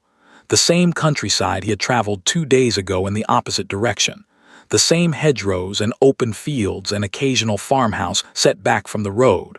All of it washed clean by the storm and quietly indifferent to whatever was happening inside the vehicle moving through it. He had always found the English countryside soothing in its indifference. Today he found it simply there, which was enough. Thomas sat up with the driver. James had asked for that, had wanted the interior of the carriage to himself, which was not something he usually wanted but today felt necessary. He needed the space to think without managing his expression, which was more work than he had recently been allocating to it. He was not rehearsing what to say. He had considered rehearsing, had, in the first hour of the journey, begun to construct various versions of an opening, various careful arrangements of words that might serve as adequate approach to a conversation he had no real map for. He had abandoned all of them, not because they were wrong exactly, but because they were all in different ways, designed to make things easier for him, to give him something to hold on to ensure that whatever happened when he arrived, he would at least have the small dignity of having prepared. Emma had not prepared to walk 5 miles. She had simply walked them. He could at least arrive without a script. He thought about the letter in his pocket. Emma. 2 words.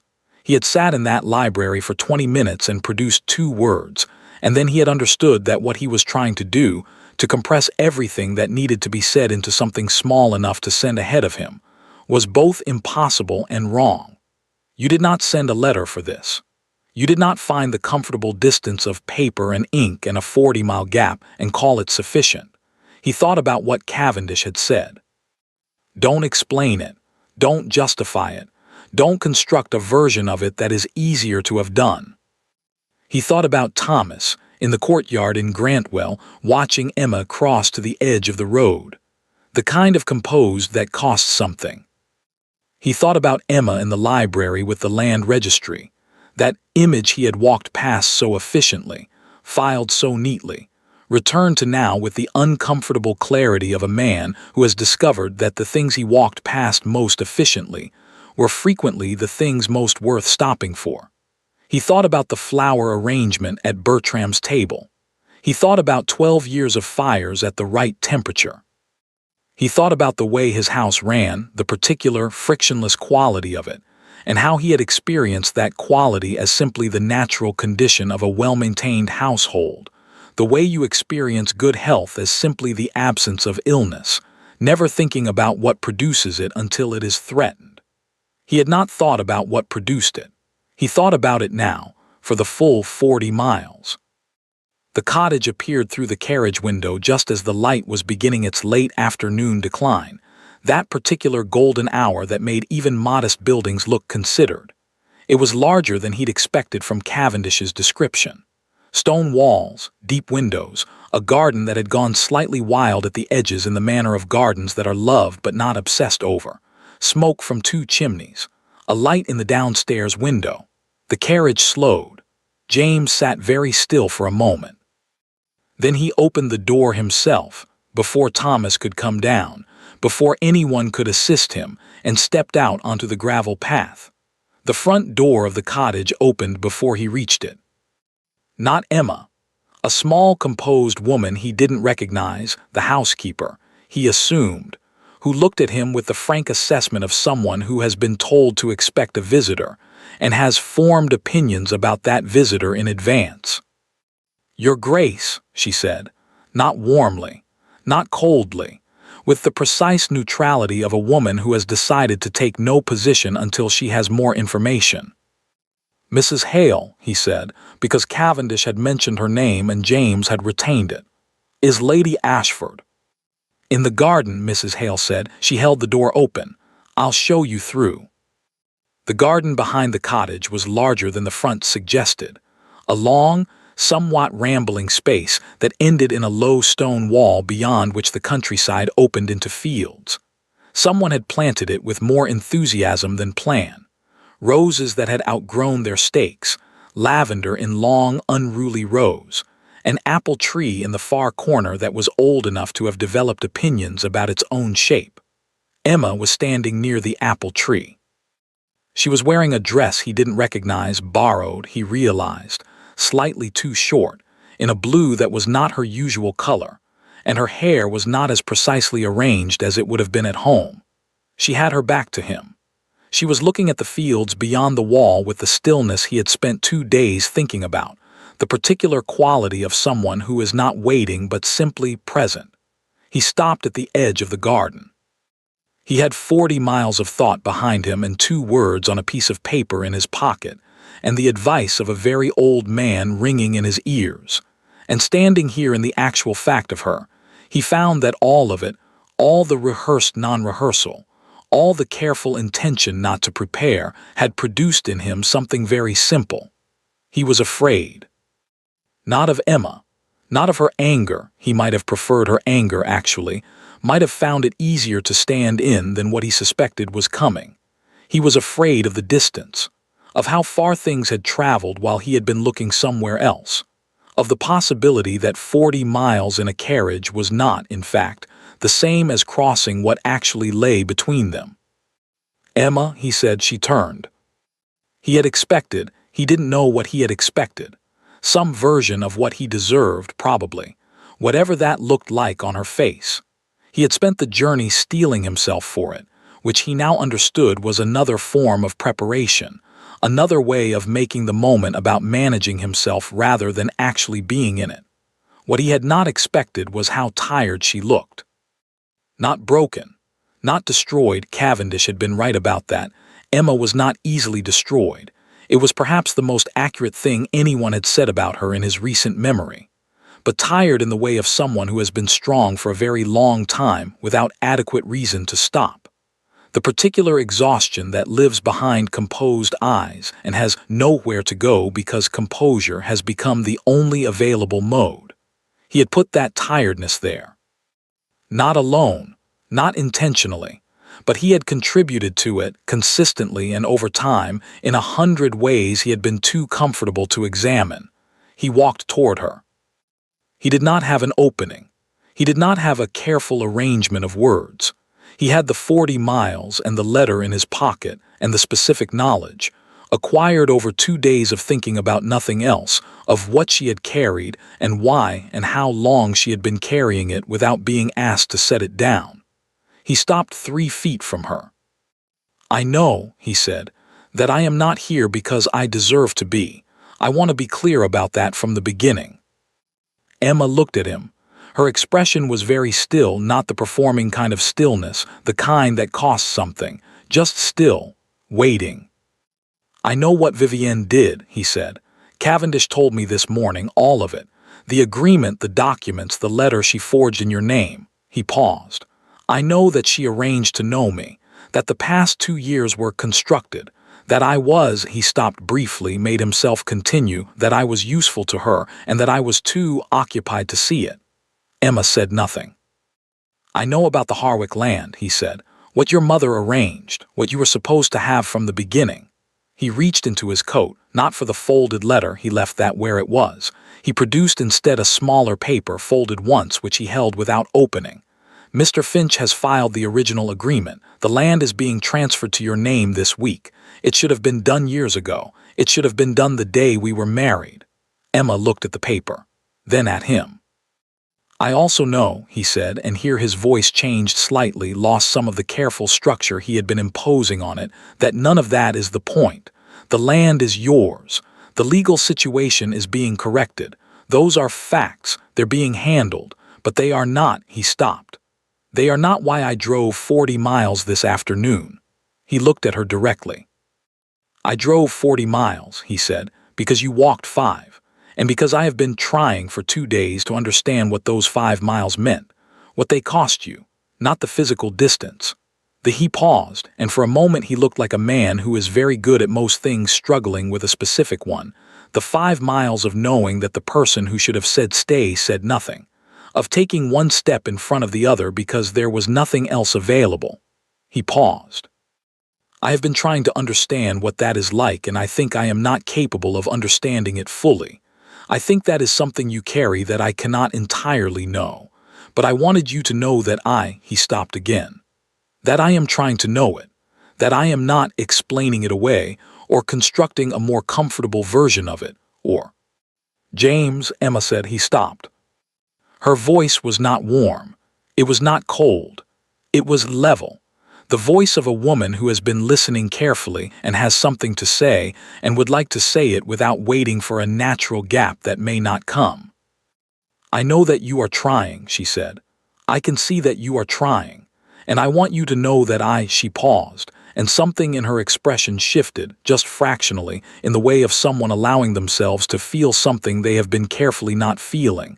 "I have not spent the past 2 days deciding that this is finished. I want to be clear about that as well." James looked at her. "I have spent the past 2 days," she continued, "reading my mother's letter, and speaking with Lord Cavendish, and sitting in that garden and thinking about 12 years of marriage and what I know about you, the actual you, not the version that has existed for the past 2 years and what I believe is still there." She paused. "I have not concluded that it isn't." Something shifted in James's chest. Something that had been braced for a long time, very tightly, eased just slightly, just enough. "But," Emma said. "Yes," he said, "I expected a but." "I will not go back to what it was," she said. "It was not a threat. It was not even particularly forceful. It was simply a fact, stated with the quiet certainty of someone who has had 2 days alone with herself and arrived at a very clear conclusion. Not because I am angry. I want to be honest about that. I am quite angry, but because what it was not a marriage, James. It was a management. I managed the house, and I managed your comfort, and I managed my own feelings, and I managed the appearance of a functioning household, and I did all of it very efficiently, and you were—" she paused. "You were not there. Not really. And I understood that that was partly Vivienne and partly circumstances and partly things that could perhaps have been different, but it was also you, choosing repeatedly not to look closely at things." James held her gaze. "Yes," he said. "I don't want to be managed around," she said. "I don't want to be the person who sorts things out quietly so that other people don't have to think about them. I don't want to be—" She stopped. Her voice was still perfectly steady, which he understood now to be an act of will rather than an absence of feeling. "I don't want to be handed out of carriages." "No," he said, "you won't be." "That is easy to say." "Yes," he agreed. "It is, I know that." He looked at her. "I also know that I am standing here in your garden 40 miles from where I should have been 3 days ago, and that this is insufficient as gestures go, that this does not constitute evidence of anything except that I got in a carriage and drove here, which is a very low bar." He paused. "I am not asking you to be convinced. I am asking you for time to constitute evidence, actual evidence. The kind that takes longer than one afternoon in someone else's garden." Emma looked at him for a long moment. The light in the garden was very beautiful, that golden late afternoon quality that the cottage seemed to have been positioned specifically to catch. The lavender moved slightly in a small wind. The apple tree in the corner held its complicated shape against the sky. "There is something you should know," Emma said. "Tell me." She reached into the pocket of the borrowed blue dress and produced a folded piece of paper, older than his, the paper cream-colored and slightly worn at the folds. She had been carrying it, he understood, since Cavendish gave it to her. "My mother wrote me a letter," she said. "She left it with Cavendish 20 years ago. He gave it to me 2 nights ago." She looked at the letter in her hands. "She wrote it the year before she died. She had some sense, I think, of how things might go, what I might encounter. She knew the Ashford estate. She knew your father." A pause. "She did not know you." "What did she say?" he asked quietly. Emma unfolded it. She did not read it aloud, not all of it. She looked at it for a moment in the golden light, and then she looked up at James and she said, "Do not let the management of a thing become a substitute for the having of it." She said, "A woman who is very good at enduring things will sometimes endure things she should not, because endurance has become more familiar than the alternative." She paused. She said, "If you find yourself standing in someone else's garden in a borrowed dress, that is the moment to decide what you actually want, not what you can manage, what you want." James looked at her. "What do you want, Emma?" he asked. It was the first time he had asked her that. In 12 years, in all the managed, efficient, frictionless 12 years, he had never asked her that specific question. He understood, asking it now, what an extraordinary omission that had been. Emma was quiet for a long moment. The wind moved through the lavender. "I want," she said carefully, "a husband who is present, who sees what is in front of him, who asks occasionally what I think and what I need and what I want, as you are asking now." She paused. "I want to attend dinners where my name card is on the table and not the floor. I want to travel in my own carriage. I want," her voice shifted very slightly, and something in it became less constructed and more simply true.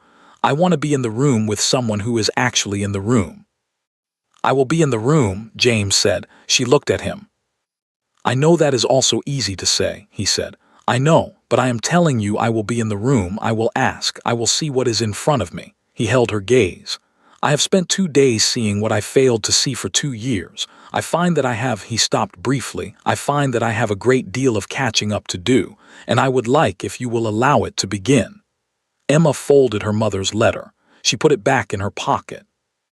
She looked at James Ashford, standing in Lord Cavendish's garden in his traveling coat with his hat in his hands, and the particular expression of a man who has dismantled every comfortable version of himself on a 40-mile road, and arrived with nothing left to hide behind. And she felt, beneath the anger and the exhaustion and the long accumulated weight of 2 years of being somewhere adjacent to her own life, something else.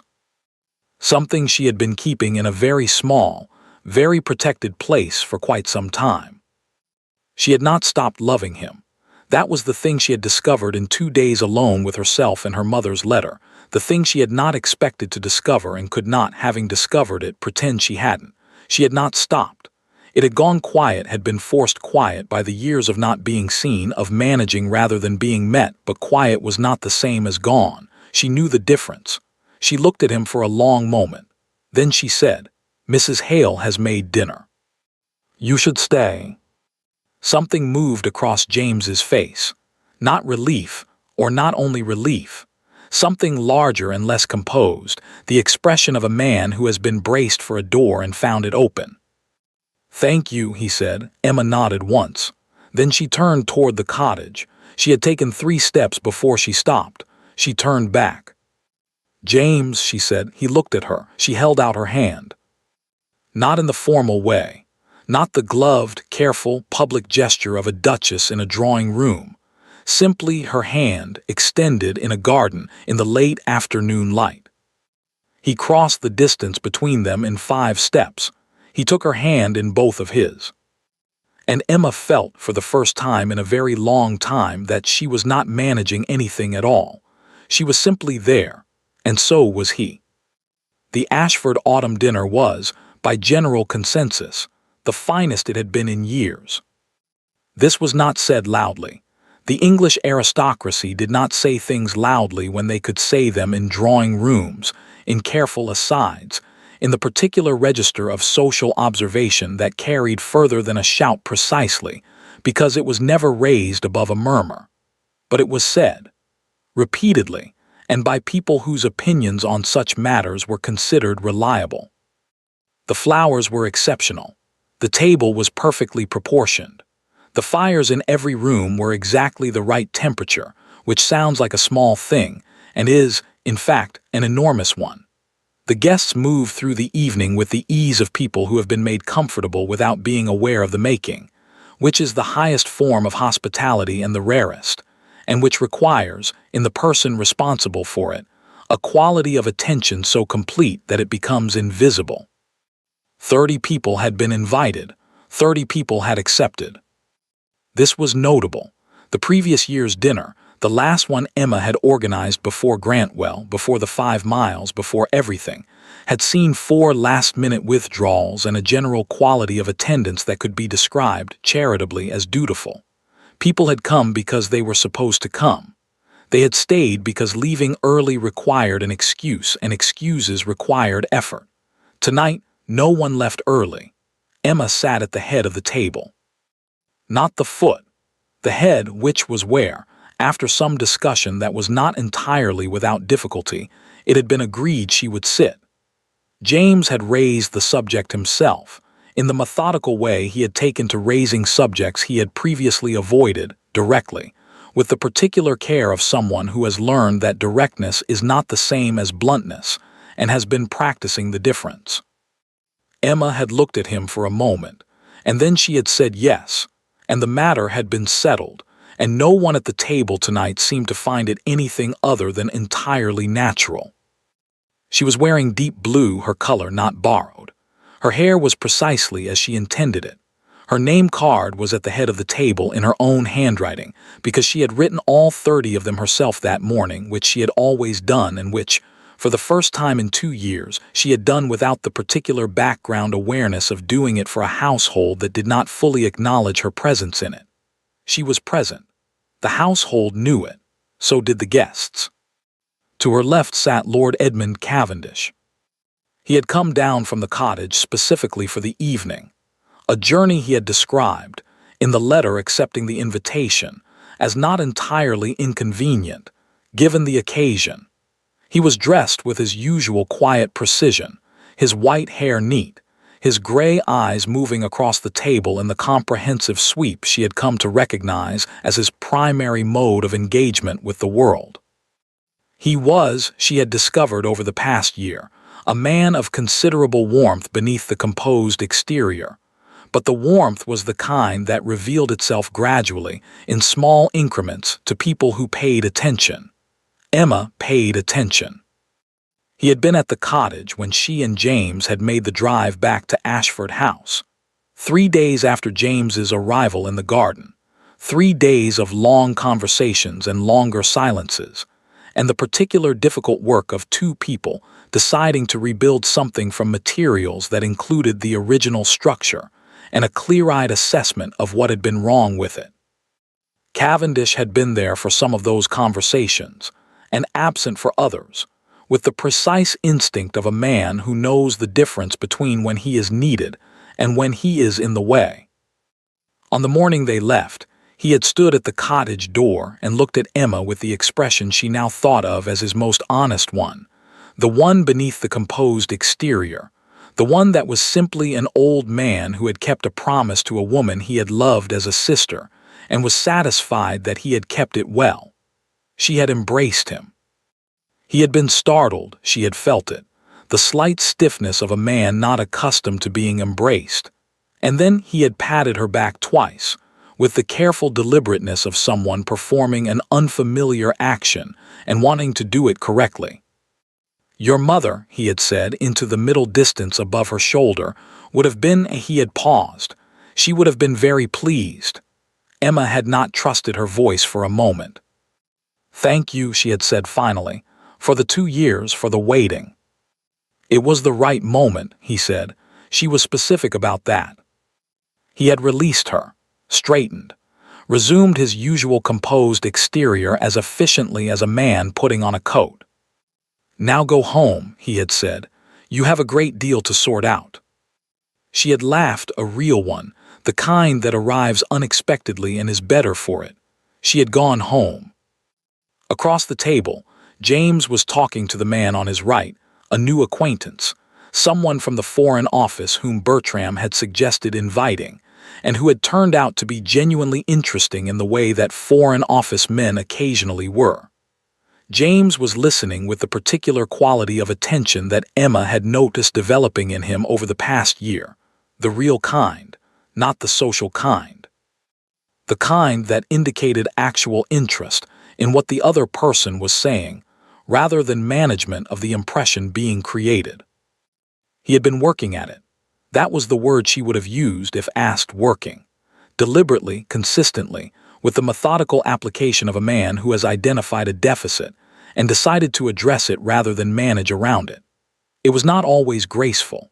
He had asked questions that were sometimes slightly too late, made observations that were sometimes slightly off-register, arrived at things she had known for years with the slightly stunned expression of someone encountering them for the first time. She had found, to her own surprise, that she did not mind the slightly stunned expression. There was something in it, something genuine, something unperformed, that she had not previously had access to. The James who had been comfortable had been, in his way, opaque. The James who was working was visible. She could see him trying. She could see the effort and the occasional failure and the returning to try again, and she found that visible effort, imperfect as it was, more sustaining than the smooth opacity had ever been. They had argued, more than once and seriously, the kind of arguments that require willingness to stay in the room rather than retreat to the managed silence that had previously served as their conflict resolution. The first one had been genuinely terrible, the jagged kind that leaves marks. She had said things she meant. He had said things he meant.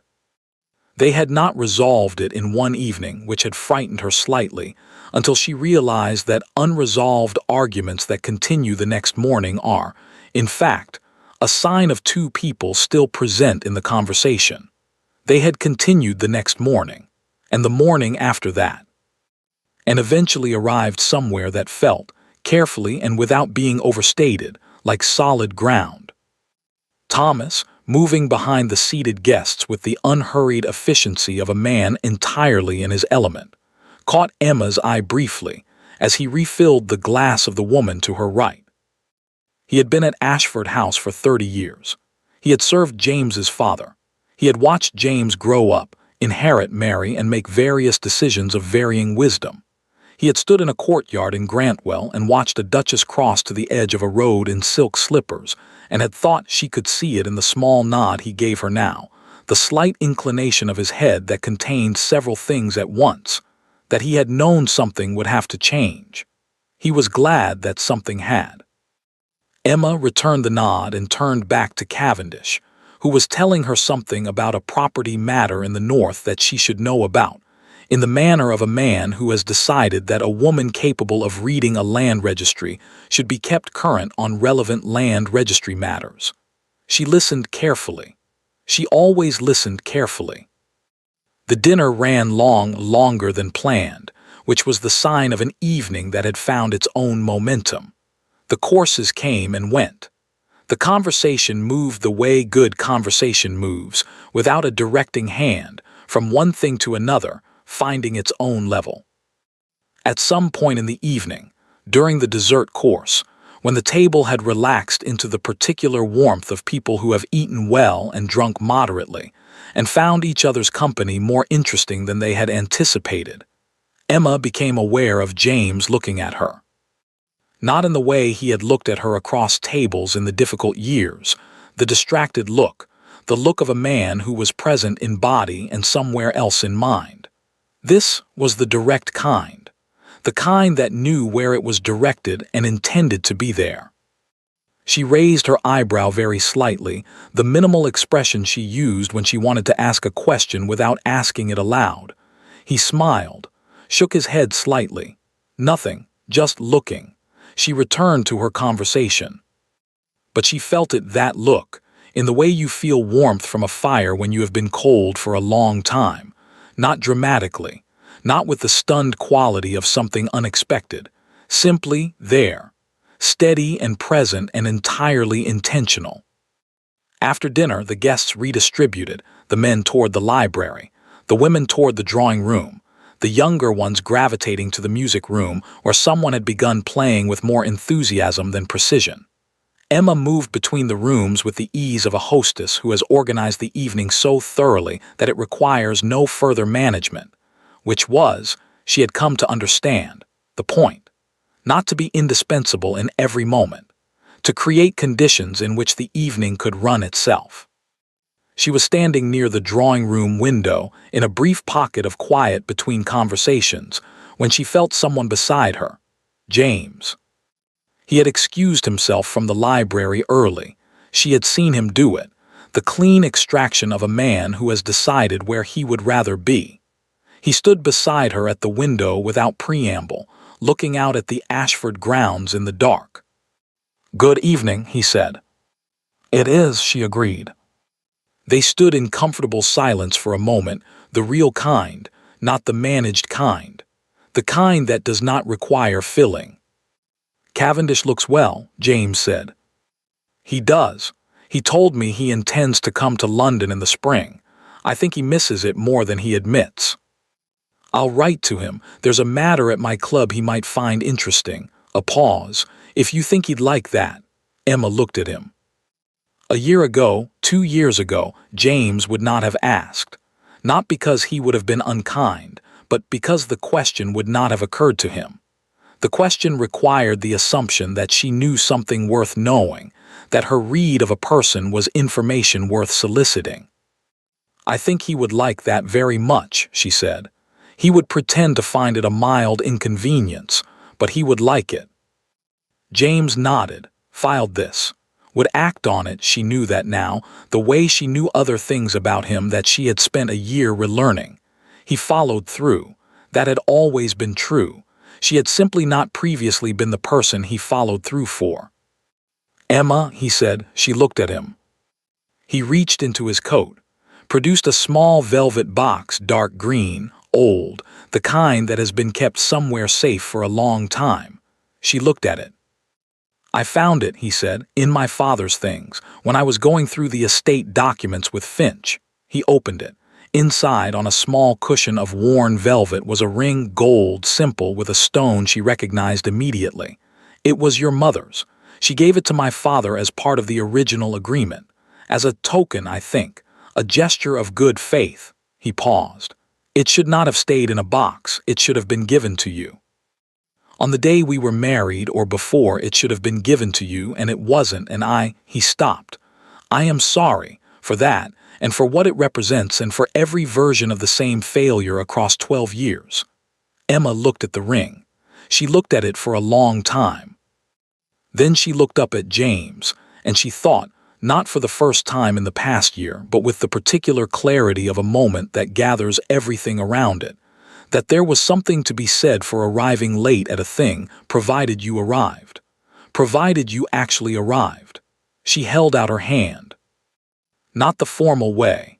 Just her hand in the warm light of the drawing-room window, with 30 guests in the next room and Lord Cavendish somewhere behind her, probably watching with the precise, understated satisfaction of a man whose long plan has produced its intended result. James took her hand.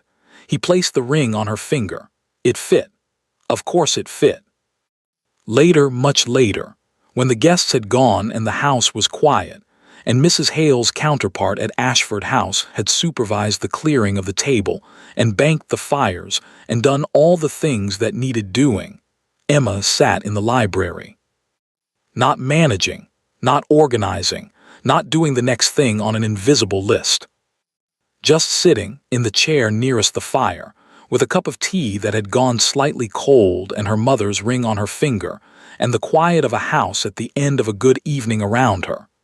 James came in. He had a book he was not going to read and his own cup of something and the slightly loosened look of a man at the end of a long day who has nowhere else he needs to be. He sat in the chair across from hers, the one he had begun sitting in this year, the one that had become, without either of them formally deciding it, his. They sat in silence. The fire settled. Outside, the Ashford grounds were dark and still, the autumn night cool and clear. The kind of night that makes large houses feel less large and the people in them feel less separate from each other. Emma looked at the ring. She thought about her mother, about the woman who had read land registries and made careful agreements and written letters for daughters to open and borrow dresses in other people's gardens. The woman who had known that what was worth having was worth being specific about, worth naming, worth insisting on, quietly, with the precision of someone who understands that the quietly and the precisely are not weaknesses. She thought about 5 miles on a dark road. She thought about a garden in golden light and a hand extended and the particular quality of a door found open. She looked up. James was watching her, the direct, intentional look, the one that knew where it was directed. She had not, she realized, stopped finding it remarkable. She suspected she would not stop finding it remarkable for quite some time, which was, she thought, exactly as it should be. She raised her slightly cold teacup in his direction. A small gesture, a private one, entirely invisible to the 30 people who had sat at her table tonight, and the world that had watched her walk out of a courtyard in silk slippers, and all the drawing rooms where the story had been told and retold, and would go on being told by women who remembered it. Just the two of them in their library at the end of a good evening. James raised his cup in return.